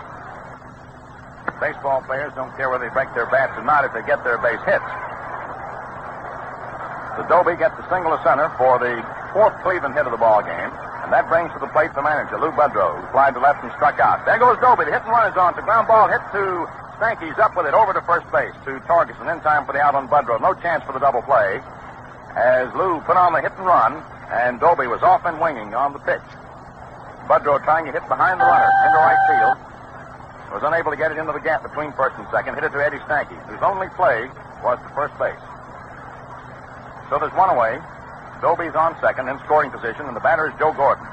Joe's had 1 for 2. Single the last time up. A right-hand batter takes strike call over the inside corner. He didn't like the decision. Steps out of the batter's box and remonstrates briefly with plate umpire George Barr. Gordon looked at the 3rd strike in the 2nd inning. Single to left in the 4th and stole a base. Top of the 6th inning, no score. Larry Doby on second. Takes a big lead. Sane takes the stretch, checks his runner. Here's the pitch. It's a curve that's high for a ball. Johnny Sane has a peculiar motion. He takes that stretch and sort of whirls around back towards second. That forced Larry Doby, who had a wide lead, to go back to the bag, and then Sane comes back around and into the plate with it. It keeps the runner from taking too wide a lead. There's an attempted pickoff. A throw down to second. Back in there safely is Doby with a headlong slide. The count is 1 ball, 1 strike. Eddie Stanky took the throw from Johnny Sane, returns the ball to Big John. Joe Gordon, the batter. 1 away. Doby again takes his lead. Stretched by Sane to look back. Here's the pitch. Joe Gordon swings and fouls it back onto the screen. And the count now is 1 ball, 2 strikes on the flash. The outfield for Gordon way around toward left. They play him as a full hitter. Infield shaded around toward third. Bob Elliott is deep at third, close to the line. Al Dark deep on the edge of the outfield grass. Over toward the third base hole slightly. Eddie Stanky about 3 strides to the right of second base as we look out onto the field. Earl Torgerson laying about 15 feet off the first base line and in the halfway. Johnny Sane looks in to get his sign. Then he decides to step off the rubber. Goes to the rosin bag for a moment. Comes back upon the hill. Toes the slab. Joe Gordon, slightly open stance, awaits the pitch to count 1 ball, 2 strikes. Here it is. Gordon swings and lets a fly ball out in the left center field. Converging over there are Rickard and Mike McCormick. Rickard Dunnert makes the catch. Doby, halfway toward third, scoots back to second. There are 2 down. And the batter now is Kenny Keltner. Joe Gordon is retired by Johnny Sane on the fly ball to left center, which Marv Rickard took easily. And now Keltner steps up. A .298 hitter during the season, almost a .300 batter. Keltner singled to left in the 2nd inning for the first hit of the World Series. Struck out in the 4th. Always a dangerous man in that clutch.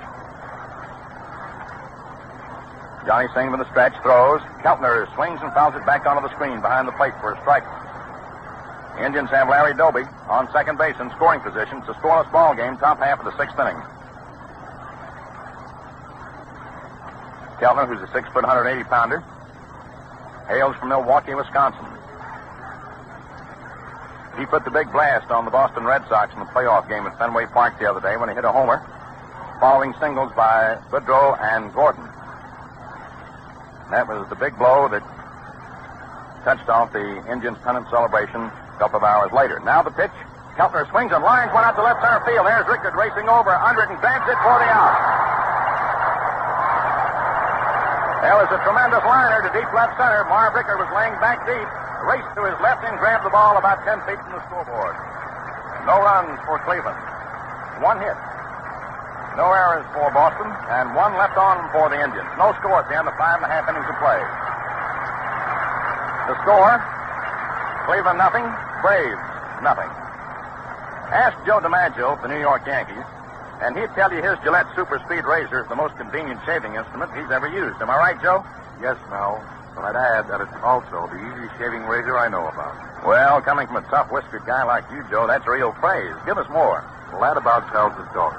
The razor gives me swell shaves without fuss or bother. I've recommended it to plenty of fellows, and any number of them have thanked me for fitting them next to it. Fans, take Joe DiMaggio's advice, will you? Get a Gillette Super Speed razor. The only razor that combines instant blade changing with supreme shaving comfort and double-edge economy. With a 10-blade Gillette dispenser, it's a regular $1.50 value for only $1.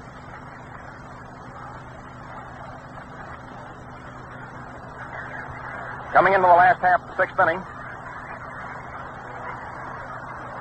scoreless ball game, and it's going to be Johnny Sane leading off for the Braves. Bats him right-handed. Bobby Feller, who has limited the Braves to one hit over the first 5 innings, all set to work. Sane fouled out to first baseman Eddie Robinson in the 3rd inning. Swings pretty good for a pitcher. Bob Feller throws. Sane swings and hits one on the ground out to short, scooped up by Lou Budrow. There's his throw over to Robinson in time, and there's one away for the Boston Braves in the last half of the 6th inning. Sane going after that first pitch, grounding out. Budrow to Robinson on a little low liner, 2 hops to Budrow. We go to the top of the order now to pick up Tommy Holmes. Tommy flied to center and bounced out to Feller in the 4th inning, 0 for 2. And incidentally, of the 18 putouts for the Braves, 10 have been fly balls and pop-ups. Tommy Holmes, a left-hand hitter. Bobby Feller rocks in the box. Around comes the right arm to pitch. Fastball outside. Ball 1. Tommy is a Brooklyn boy. Used to be the property of the New York Yankees, who sold him to the Boston Braves and become quite a star. Bobby Feller throws. The left-hand batter takes fastball low. Ball 2, 2 balls, no strikes. Although Tommy is a left-hand hitter, they don't play him to pull too much. As a matter of fact, they shade him somewhat toward left. He hits that ball where it's pitched, slices a lot. Kenny Keltner laying in close at 3rd. In the event of an attempted bunt, Lou Budrow, who plays the shallowest shortstop of anyone we've ever seen anywhere, over near the bag at 2nd. Here's your pitch. Outside. Ball 3. 3 balls, no strikes. Incidentally, the official scorers for the World Series, there are 3 of them. Ed Burns of the Chicago Tribune, who is national president of the Baseball Writers Association of America. Bert Whitman of the Boston Herald, representing the Boston contingent, and Ed McCauley of the Cleveland News, representing that end of the picture. Feller throws a pitch in there for a called strike. 3-1 the count now on Tommy. 1 down. Last half of the 6th inning, a scoreless ball game. And as anticipated, as expected, and almost, you might say, as advertised. It's been a pitcher's duel between Johnny Sane and Bobby Feller, 2 great right-handers. Rapid Robert into the windup, fires away. His pitch swung on and fouled back to the screen. Ball rolls up the screen, almost into the press box. So you have full count now on Tommy, 3-2. Feller goes to that Rosenbach, gives it a bit of a touch, stands with his back to the plate, looks around the outfield. Lou Budrow walks around out at short. Lou hollers something to his pitcher. Kenny Keltner there at 3rd, kicks the dirt. Joe Gordon swings his arms around up over his head. He's laying about 2 strides off to the right at 2nd base. Bobby Feller into the windup for the payoff pitch. Here it is. Tommy Holmes swings and fouls it off back of 3rd, out of play. Going for it was Dale Mitchell, but he couldn't get anywhere near it. The left field foul line umpire, Joe Paparella of the American League, goes over to retrieve the ball. Billy Southworth, coaching at 3rd, brave skipper, walking up and down, wearing the number 30 in the back of his uniform, hollers words of encouragement up to Tommy Holmes. Johnny Cooney coaching at first base. Bob Feller blows in his pitching hand. That's a pitching characteristic of his. Jimmy Hegan gives him the sign. 3 balls, 2 strikes, 1 out. Last half, 6th inning, no score. Bob's into the windup. Around comes the right arm. Here's the payoff pitch. Holmes swings and sends a long fly ball to left field. Dale Mitchell backs up, whirls around, gets under the ball, makes the catch, and they're 2 away. Mitchell played that one beautifully. He got a look at the ball, went back, whirled around with his back to the ball, raced toward the wall about 10 feet, and then turned around and was set to make the catch. So with 2 down, up to the plate steps Alvin Dark. Dark grounded out to the first baseman in the 1st inning, Eddie Robinson. Was tossed out by Joe Gordon in the 4th inning on a hard smash. Alvin, a right-hand batter, wide open stance. Bob Feller throws, Dark swings, and lifts a fly ball out into left center field. Here's Larry Doby digging in. He's under it, waiting now, and he makes the catch for the out. And thus the Boston Braves go out in order in the last half of the sixth inning. No runs, no hits, no Indian errors. Nobody left on for Boston. And the score at the end of 6 innings, Cleveland nothing, Boston nothing. With your 6 inning totals, Cleveland no runs, 4 hits, no errors. Boston no runs, 1 hit, 1 error. Before we go to the top of the 7th inning, friends, we pause 10 seconds for station identification. Your dial is set at 710, the spot for sports all year round. Your World Series station, WOR in New York.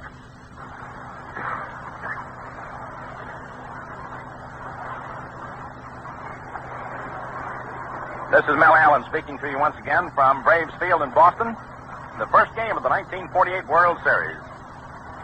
Jimmy Britt and I have been having a wonderful time describing this scoreless pitchers duel with Johnny Sain and Bobby Feller baffling the hitters. Feller having given up 1 hit, Sain 4. And this broadcast going around the United States is also going around the world through the facilities of the Armed Forces Radio Service to Uncle Sam's troops abroad. Wally Judnick up for the Cleveland Indians, swings and fouls the first pitch off to the right of the plate, strike 1. As we go to the top of the 7th inning,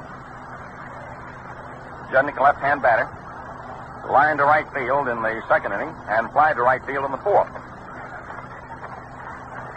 Right-hander Johnny Sain all set, fires away. The pitch is swung on. There's a good fly ball hit out into right field. Tommy Holmes is getting under it deep, makes the catch about 10 feet from the bullpen barrier and about 20 feet off the right field line. Judnick seems to have the range, but unable to get the distance. That's the 3rd time that he's gone out to right field. Lined out and has skied out twice. And now we have Eddie Robinson stepping in. Grounded out to Earl Torgerson in the 2nd inning and flied to right in the 5th. A scoreless ball game. Robinson steps in. The outfield toward right. Bob Elliott laying about 10 feet off the 3rd base line and quarter of the way back toward the outfield grass. Johnny Sain delivers. Robinson swings and hits a high pop-up foul back of first. Torgerson going for it, can't get it. The ball is out of play going into the stands in behind the Cleveland dugout, which is located behind first base. The home team, the Boston Braves dugout, of course, located between home plate and 3rd base. Sain checks with Salkel, gets his sign. He's into the windup. Round comes the right arm. The pitch. Fastball swung on, hit high into the air, out into short right field. Tommy Holmes comes in under the ball, taps his glove 3 times, makes the catch. And they're 2 down for the Cleveland Indians in the top of the 7th. I don't know how long this can go on, but as long as it goes on, we'll be here. The wind is blowing in, incidentally, from the outfield toward home plate. I think that Jim Britt may bear me out in this. That's a characteristic of Braves Field, Charles River that blows by out there. The wind's always blowing in. Now here's Jimmy Hegan, right-hand batter. Johnny Sain ready. Comes in with a fastball that swung on, lined out into short left center, coming fast to Mike McCormick, makes the catch. And that's all for the Indians in the top of the 7th. No runs, no hits, no errors, nobody left on, and all the Braves fans are up and yelling in the last half of the 7th inning. The score, Cleveland nothing, Boston nothing. Joe DiMaggio of the New York Yankees said a mouthful last inning when he told you that the modern Gillette Super Speed Razor is the easiest shaving and most convenient razor he knows about. Men, with this improved razor, you change blades instantly, enjoy superlative shaves, and have the added advantage of double-edge economy. Twist, the razor opens for the blade. Zip, it's loaded. Twist again, and you're all set. There's nothing to take apart or put together, nothing to jam or clog, and what's more, you don't have to be a locksmith to make it work. Cleaning is a cinch, too. Just loosen the razor slightly, rinse, and shake. Now, you get the razor plus a 10-blade Gillette dispenser, a regular $1.50 value, for only $1. Buy one and see what modern shaving comfort and convenience are like. Last half of the 7th inning. Scoreless ball game. The thousands out here today, predominantly Boston partisans, standing up last half of the 7th inning for that 7th inning stretch. And now we're ready to go in the last half of the 7th inning with Earl Torgerson leading off for Boston, to be followed by Bob Elliott and then Mar Bricker. It's a scoreless game. Bob Feller on the hill. realizing one of his lifetime ambitions, that is to have the opportunity to pitch in a World Series game, is into the windup. Here's the pitch to the left-hand batter. He tries a bunt and misses. Strike one. Earl Torgerson, who's a pretty fast man, tried to bunt that ball down the third base line and beat it out, but he never got close to it. Matter of fact, he just threw his bat at the ball, hoping to push it down the line. It was unsuccessful in the attempt. They realized that Bobby's a pretty rough customer to handle, the way he's hopping off those curves and getting his fastball working today. They're trying to bunt to get on. Now the pitch is swung on. A good shot rammed. A great backhand stop by Robinson before the feller, and a put out at first base on a tremendous play.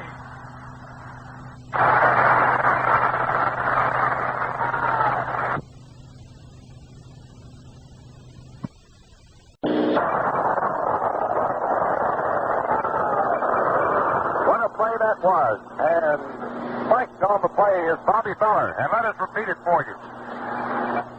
There was a hard smash to the right of Eddie Robinson. He made him cross the body, left hand snatch of that ball, deep, unable to race Torgerson to the bag. Bobby Feller was over to cover. Eddie Robinson underhanded the ball to Bob Feller, who arrived at the bag with the ball just a fraction of a second ahead of Torgerson for the most superlative fielding play, the most spectacular one of the afternoon. So there's one away, and Feller, in crossing the bag, had to watch that ball underhanded to him by Robinson and got in the way of Torgerson, who slightly spiked Bobby, but he's all right. He's back on the hill. He tried to practice pitch, and his foot seems to be okay. So there's one away on a fine fielding play by Eddie Robinson, and nice follow-up work on the part of Bobby Feller. Now here's Bob Elliott, right-hand hitter, slide to right, slide to left in his two previous appearances. Bobby Feller throws, pitch, curveball, side, ball one. Scoreless game, last half of the seventh. That was sparkling work on the part of Eddie Robinson. That ball looked like a base hit all the way. Feller gets his time from Hegan. Elliott with open stance, deep in the batter's box, back cocked off his right shoulder, takes curve over there for a call strike. That evens up the count now at 1-1.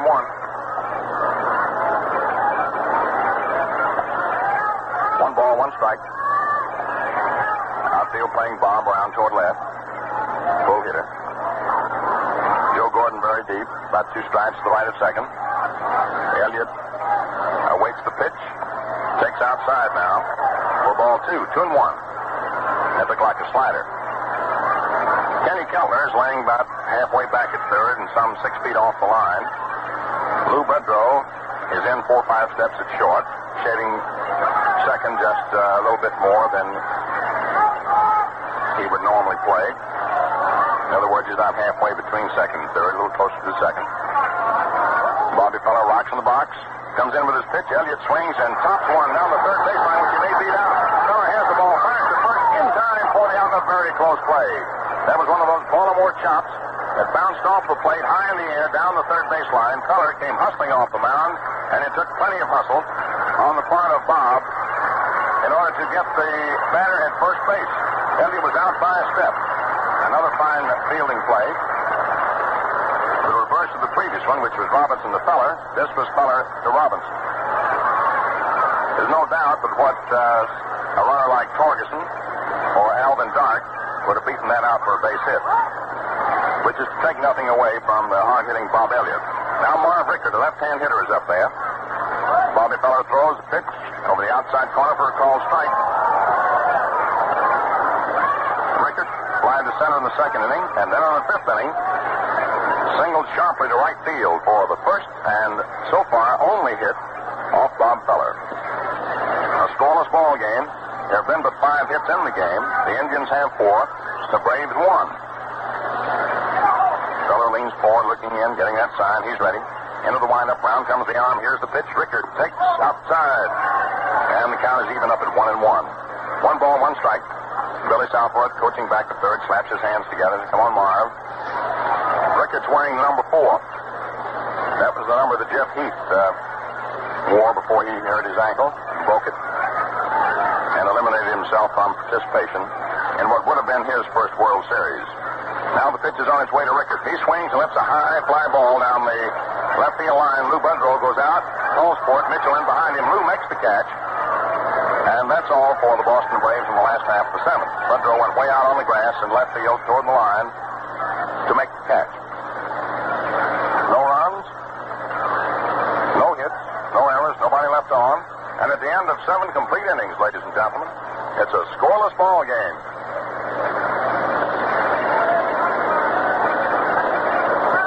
Your 7-inning totals: Cleveland, no runs, 4 hits, no errors. The Boston Braves, no runs, 1 hit, 1 error. The ball game started at 1 o'clock, and according to the spectacular and gigantic scoreboard they have out here at Braves Field, one of the finest we've ever seen anywhere in any ballpark, it is now 2:20. That's Eastern time, of course, which means that these two teams have played 7 innings in the very fast time of 1 hour and 20 minutes. So we're ready to move now into the top half of the 8th inning. And we're getting into the stage of the ball game now where tension rides high on every pitch. 1 run will loom tremendously large. And it's a nice round of applause that greets the appearance of Bobby Feller as he walks up to the plate to lead off for the Cleveland Indians in the top of the 8th inning. Bobby gets a base hit now and then, but he's not known too much for his hitting prowess. He struck out and sacrificed in his 2 previous appearances. Johnny Sane throws. Feller attempts a bunt and misses. Strike 1. He'll be at the top of the order. Dale Mitchell coming up next, and then Larry Doby. The outfield step toward left for Bob. Bob Elliott laying in close to third. Johnny Sane fires away. And it's inside for a ball. Fastball. Count is even up at 1-1. This has been the kind of game, except for the 1 fielding play in the last inning, has not allowed for too much excitement. Now the pitch. Swung on and missed by Bobby. Curveball had him rippling. 1-2 the count. That noise that you hear in the background is the diesel engine. Johnny Sane throws. Bob Feller swings and he misses. Strike 3. The strikeout for Johnny Sane. That's the first strikeout he's chalked up since the 4th inning, and his 4th of the ball game. His 5th of the ball game as we recheck. And now coming to bat is Dale Mitchell, who had a very successful year. American League pitchers found him a very rough man to get out. Left-hand batter, Johnny Sane throws, curveball inside. Mitchell flied to center, fouled out to third, and flied to left in his 3 previous appearances. He's a 6'1", 195-pounder from Normal, Oklahoma. Sane throws, Mitchell swings and lifts a fly ball out into deep center. Mike McCormick races back, gets under the ball, waits, makes the catch. So they're 2 down for the Cleveland Indians in the top half of the 8th inning. And now we have Larry Doby, who flied to center, grounded to short, and singled to center in that order. Stepping to the plate, another left-hand batter. And just how long this sort of thing can go on, we don't know. It's delightful to the baseball connoisseur who loves baseball that's played close to the vest and tight like this. Johnny Sane delivers to Larry Doby, who swings and lifts a high fly ball down the left field line.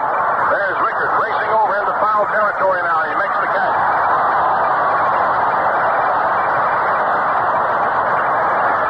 And so the Cleveland Indians fail to score in the top of the 8th inning. No runs, no hits, no errors. Nobody left on. They're out in order.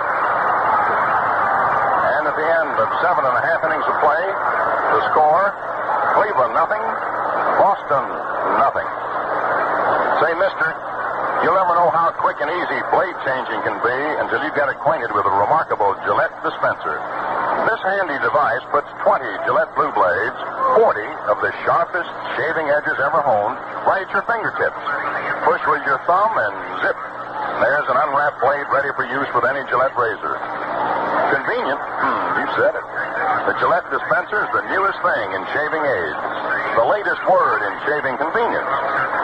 Another thing, it protects the shaving edges at all times. They don't even touch the dispenser when blades are being ejected. Enjoy extra shaving ease and convenience. Get a Gillette dispenser. You pay only 98 cents. The regular price of 20 blades. Look sharp, feel sharp, be sharp. Use Gillette Blue Blades with the sharpest edges ever honed. Coming into the last half of the 8th inning. Scoreless ball game. First game of the 1948 World Series. For you late tuners in, the Braves have gotten 1 hit. The Indians have gotten 4. No score. And as we come to the last half of the 8th with Bob Feller pitching for Cleveland and Johnny Sain doing the pitching for Boston. As we come to the last half of the 8th inning, Bill Salkel, the Braves' left-hand hitting catcher, steps to the plate. He struck out and sacrificed in his 2 previous appearances. Bobby Feller starts his windup. Around comes the right arm to pitch. Salkel takes strike call over the outside corner. It was a fastball.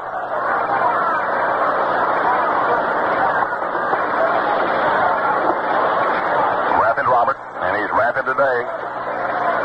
Taking plenty of time. Hides that ball behind his back. He looks in and gets the sign from Hegan. Now he's ready. Into the windup. Here's the pitch. Salkel moves away from a curve inside. Ball 1. 1-1 the count.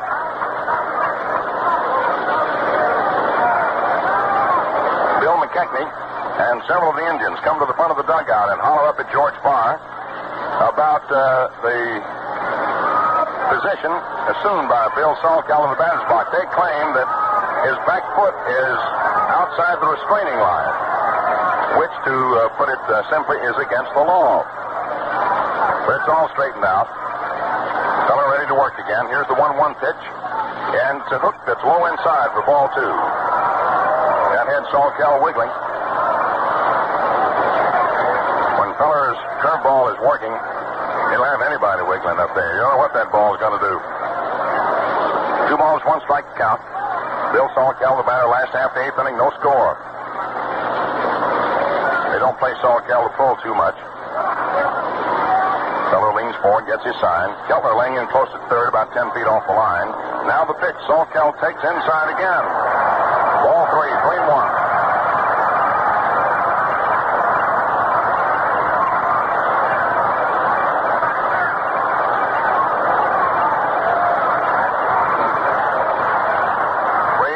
Start that rhythmic applause now, calling for a rally.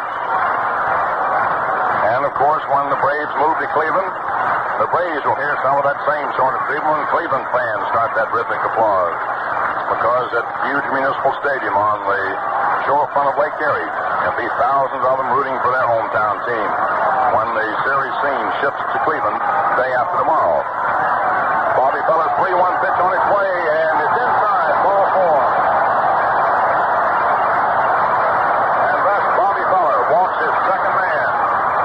Earl Torkelson in the 4th inning. But then, there were 2 away. The difference now is it's the 8th inning. Nobody out. The Indians have only 1 more chance at bat, assuming that something should occur here for the Braves. And now here's Bill Macy coming out of the Braves dugout. He's going to run for Bill Salkel. As Billy Southworth, in the last half of the 8th inning, is the man who's going to run on base. And there have been so few of them on base for the Braves today. 1 hit, a line single to right by Marv Rickert in the 5th inning.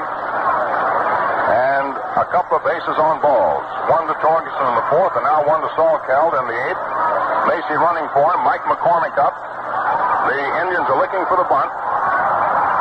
Keltner in on the grass at third. Boudreaux ready to cover second. Gordon first. Here's the pitch. It's bunted down the first base line beautifully. They're letting the ball roll, and it's picked up by Feller. Fair foul. He throws to first base. What did Bill Summers call it?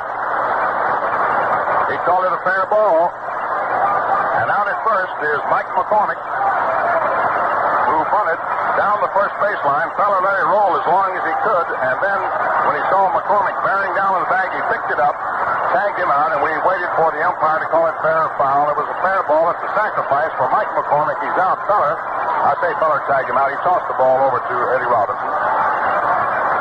That moves Bill Macy, who went in to run for Salkel, to second base, and puts up at the plate a fellow by the name of Eddie Stanky, one of the greatest clutch players in the history of baseball. And they're going to put him on. They're going to walk him. They're not going to take a chance with him. Lou Boudreaux orders Eddie Stanky to be put on with first base open. The runner on second in scoring position.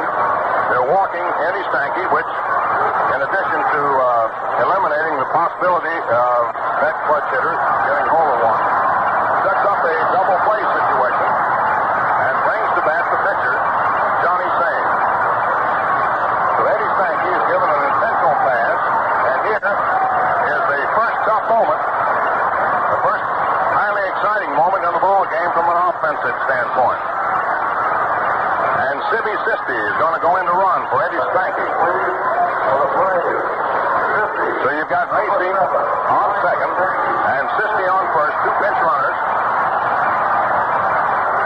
And Johnny Sane, a right-hand hitter up, who's a pretty good hitter for a pitcher, hit in 14 straight games, for example, in 1947. One down, no score, the stretch by Feller.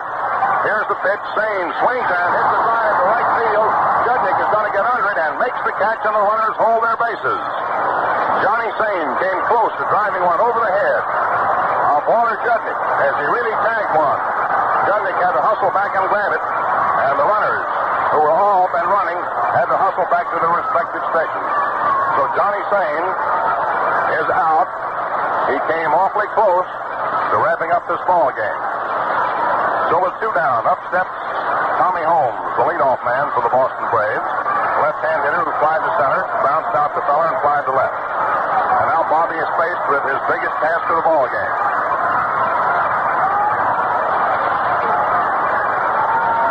Macy leads off second. Sisti leads off first. Two down, last the eighth inning, no score. The stretch by Feller and time is called as Tommy Holmes steps out of the batter's box. And now Billy Southworth trots out of the third base coach's box. I thought he was going to the plate, but he didn't. He ran over to pick up a glove, lying about 10 feet off toward the plate, away from the coach's box. He's back in. The stretch by Feller checks his runners. That's the attempt to pick off a throw down to Budrow. They almost had Macy. And Budrow is arguing with Bill Stewart and says, no, he's back in. And Bill Stewart signals that Budrow tagged him on the arm about the elbow. Meaning, of course, that the hand had the bag before Budrow put on the tag. But it was beautifully executed. The Indians have a great pickoff play. Budrow is still arguing with Bill Stewart. The Indians have a great pickoff play. When the sign is put on, a count is started by Bobby Feller and Budrow. And then Lou will break for the bag and Bob will swing around and throw. Budrow calls Mitchell in to play shallow at left. Here's the pitch. Holmes takes inside for a ball. One ball, no strikes. Last half the eighth inning, no score.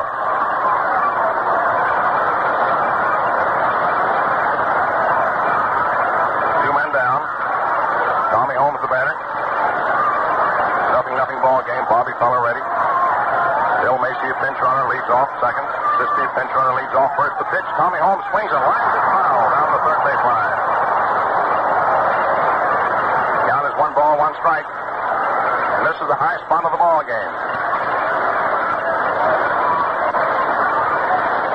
A pair of bases on balls in this inning, one of them intentional, have set the Boston Braves up in business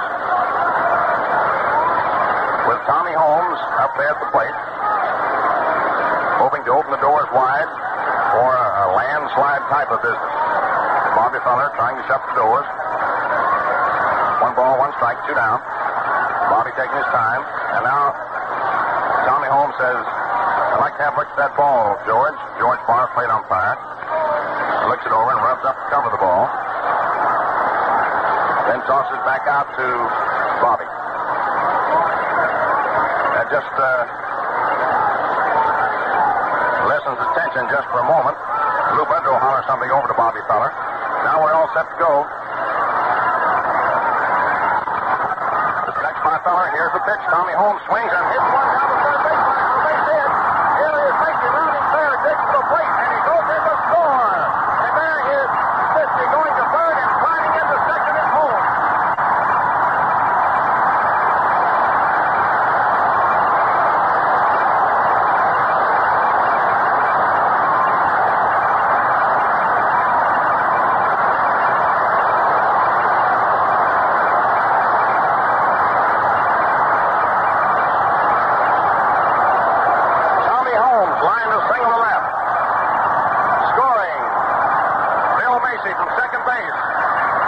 Braves out in front 1-0. And on the throw-in, which was cut off, Sisti, who was on first, went to third, and Holmes took second on the throw. The batter now is Alvin Dyke, and that was only the second hit off Bob Feller. But the Braves are out in front 1-0 as they took advantage of the one break in Bobby Feller's armor today. A base on balls. Bobby pitching to Dyke, right-hand hitter. Outside, ball one. A base on balls to Bill Salkeld, started the inning. Macy went in to run for Bill. Mike McCormick sacrificed Macy to second. And with Stanky coming to bat, they decided to put him on purposely. They walked him, and Sisti went in to run for him. And then with two down, Holmes lined the single left. The pitch, Dyke takes a turn inside. Ball two. We didn't really have time to tell you in the excitement. We wanted to get the main part of the play in. But Phil Macy, when Holmes lined that ball to left, started tearing for third base and just took his cap off his head and ran bareheaded into third, rounded the base, and came on home. Time's call here for a moment. Bill Summers, as Macy starts to warm up down in the bullpen off to the left of the dugout. Loosen up his arm because he's going to go in and catch. Bill Summers ordered him out of there. All right, runners on second and third. Feller pitching. Al Dark swings and hits a foul pop-up that's going out of play, back of third. We thought that Keltner might have a chance to go for it.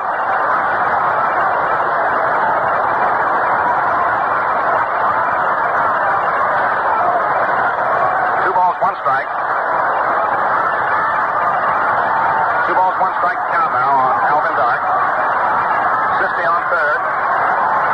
Tommy Holmes on second. 1 run in, last the 8th inning, 1-0 favor of Boston. Bob Feller into the windup. Here's the pitch. Dark swings and fouls it off back to first base. That's going to go out of play. Ball going into the lower stands, back to first. And the count is 2-2 on the brilliant Brave shortstop. So it's Tommy Holmes who broke the scoreless tie as he lined a single to left.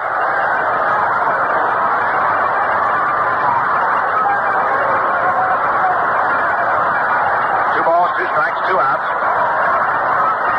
Alvin Dark wears the number 2 at the plate. 2 men on base, second and third. 2 men in scoring position. The windup, here's the pitch. Dark swings and hits one to third. Keltner up with it. Fires the throw over to Robinson in time. And that's all for Boston in the last of the 8th inning. 1 run, 1 hit. No errors for the Indians. 2 men left on for Boston. And the fans out in the bleachers in the pavilion give Tommy Holmes, custodian of right field, a tremendous hand as he trots out there.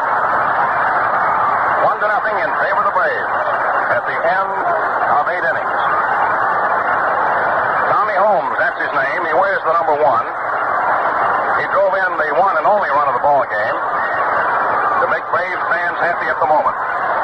You know, bumper crops are always news, so I know you'll be glad to learn that more children were born last year than ever before. That means your local community chest agencies are busier than ever with prenatal education for mothers, baby clinics, hospital care, children's homes, and the like. Yes, there's plenty of work for your red feather dollars, and plenty of dollars are needed. So when the community chest drive starts in your community, give generously. Everybody benefits. Everybody gives to the community chest. We pause 10 seconds for station identification. This is the Mutual Broadcasting System. You're listening to another great sporting event brought to you over WOR, your World Series station in New York. Lou Budrow leads off for the Cleveland Indians. Top of the 9th inning. Sisti at second. Macy catching. Here's the pitch, and it's over the outside corner for a called strike. Sibby Sisti has taken over at second base in place of Eddie Stanky. And Phil Macy has supplanted Bill Salkeld back to the plate. Johnny Sane throws. Budrow swings and sends a long drive to left center field. Mike McCormick races over and makes the catch.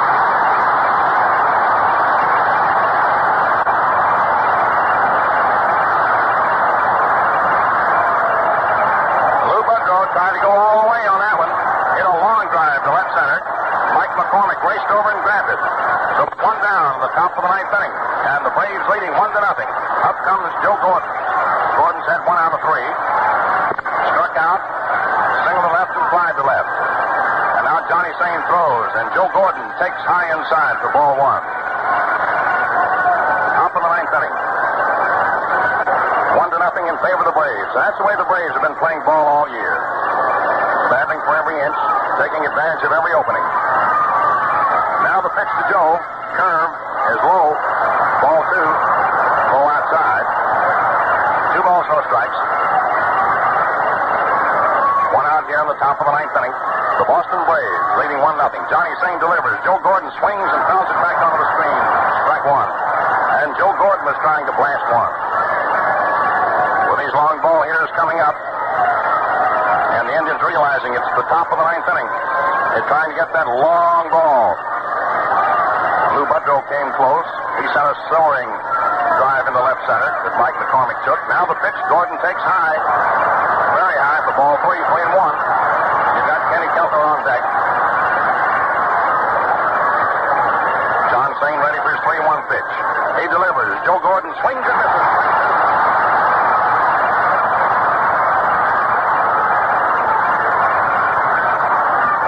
And so you've got a full count on the flash. 3 balls, 2 strikes, 1 out. Top of the ninth inning. The Boston Braves on 2 hits only have scored a run and lead 1-0.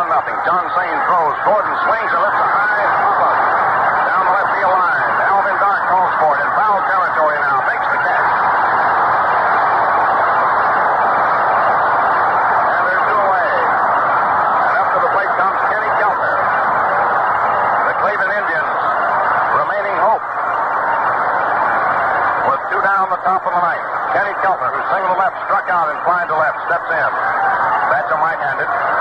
They play him to pull, and you can be sure Kenny will be leveling off, trying to go all the way. Johnny Sane throws. Kenny takes outside, ball 1. You've got Walt Jetnick on deck. He'll hit next if Keltner gets off. Sane ready. Into the windup. Here's the pitch. Keltner swings and sends a ground ball deep down the third base line. Taken by Elliott. The throw to first base is over the head of Jorgensen. And safe at first is Kenny Keltner. And on the overthrow, which bounced into the stands, Keltner is allowed to go down to second. With the ball game just about over, Bob Elliott, who fielded that ball very deep at third, fired over the head of Earl Torgeson. And the ball bounded into the stands. It's an error for Elliott on the throw.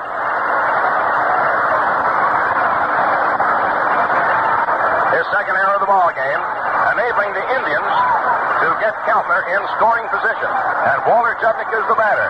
And now the game has come right down to the wire. 2 down. Keltner on second on an error. Judnick the batter, the pitch. And it's over the outside corner for a called strike. Nelson Potter, a right-hander, and Clyde Chown, a left-hander, throwing the bullpen for the Braves. Ken Keltner on second base, 1-0. Favor the Braves, ninth inning, 2 outs. Here's the pitch. Judnick swings and misses. Strike 2. As Johnny Sane broke off a wicked hook.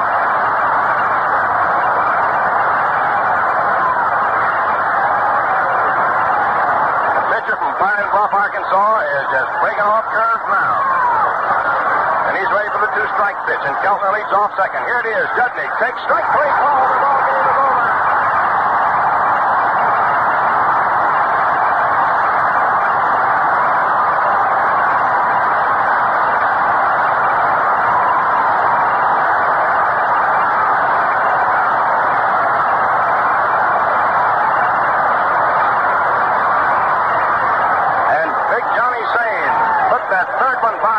With a tying run on second base, and the Boston Braves nip the Cleveland Indians in the first game of the 1948 World Series in a tremendous pitching duel between Bob Feller and the aforesaid Johnny Sane, with Feller losing a tough one, pitching a 2-hitter, but losing it to a guy who pitched a great game, Johnny Sane, a 4-hitter, 1-0. And now for the totals and the summary and his pointed comment. I turn you back to my colleague on this World Series broadcast, Jim Britt.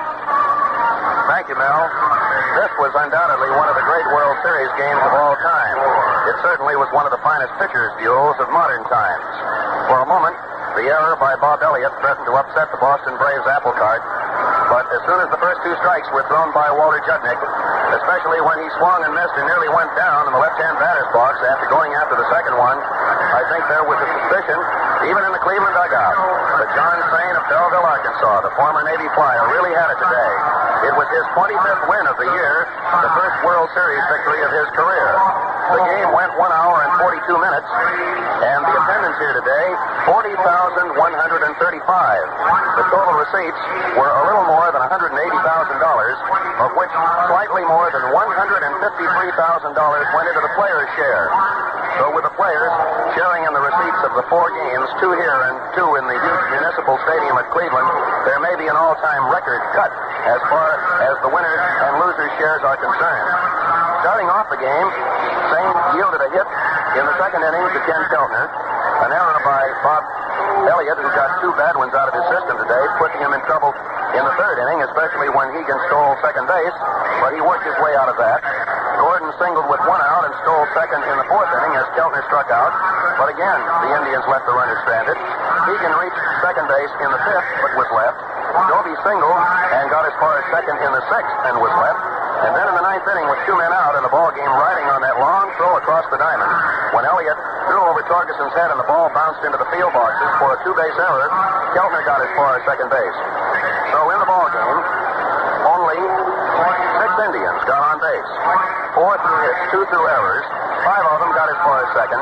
Not a single Indian reached third. And there were 6 strikeouts for Sain, who has pitched one of the great games of his career. For the Boston Braves, Bob Feller retired the first 11. Then Torgeson walked and stole second. In the fifth inning, Rickard, who was made eligible just for this series because of the injury to Jeff Heath, singled and was sacrificed to second. The Braves used 2 sacrifices in the game, but he was left. And then Feller got hot again.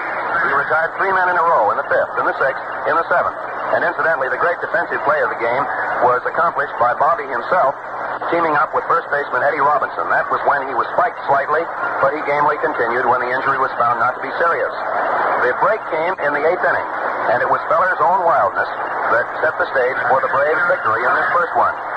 He lost control, walked Bill Salkeld. Billy Southworth, who was thinking every minute of every hour of every day, immediately sent the faster Phil Macy into run for Salkeld, and McCormick dropped a sacrifice bunt down the first base line. Then Stanky was given an intentional pass, and immediately the fleeter Sibby Sisti was sent in to run for Stanky, since he has not completely recovered from his fractured ankle. With runners on first and second, Sain threatened to win his own game by belting a line drive that all but went over the head of right fielder Walt Judnick. Judnick ranged back terrifically to make a good play. But with Holmes at bat, Tommy banged a line drive just out of the reach of third baseman Ken Keltner. Phil Macy removed his cap and sprinted home, hatless. And then on the throw-in, the runners moved up. When Dark went out, it remained only for Sain to get by those powerful Indians in the ninth inning. And get by them he did. Boudreau hit a sharp line drive to left center, which McCormick took. Gordon popped up a foul, and Dark, after a good sprint, took that. Then came the ground ball to Elliott, the subsequent 2-base error, and Judnick went down swinging. Judnick took a called third strike, and it was the 6th strikeout. So the Braves are the winners with 1 run, 4 hits, no errors, 4 runners left. 1 run, 2 hits, 2 errors, and 4 runners left. Cleveland, no runs, 4 hits, no errors, and 6 runners left. The totals: Boston, 1 run, 2 hits, 2 errors. Cleveland, no runs, 4 hits, no errors. The winning pitcher, Johnny Sain. The losing pitcher, Bob Feller. Mel?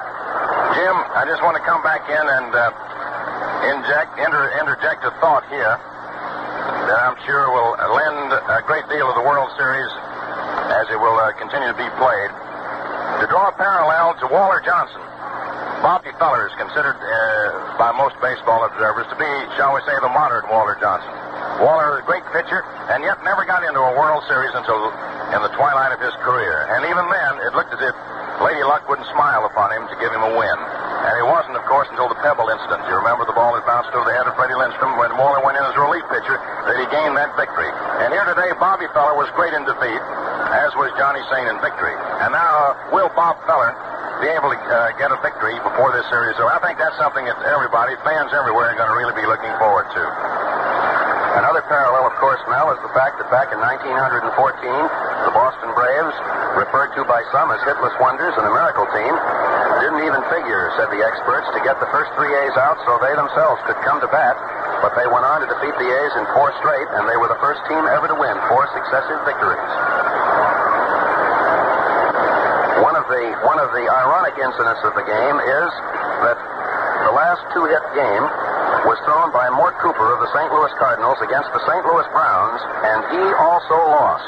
So Bob Feller, I think, certainly rates a title which he doesn't like, that of the hard luck pitcher of this starter. The Braves still have not lost a World Series game since 1900. And now, fans, make a date to be with us via radio tomorrow for the second game of the series, and we'll have fun. Tuning time will be 12:45 Eastern Standard Time, the same as today. So, until tomorrow, smooth sailing, smooth shaving, and good afternoon from your host, the Gillette Safety Razor Company, Mel Allen, and Jim Britt. Recorded highlights of today's World Series game will be presented with Stan Lomax over WOR at 11:30 tonight. Stay tuned for Queen for a Day, which follows next.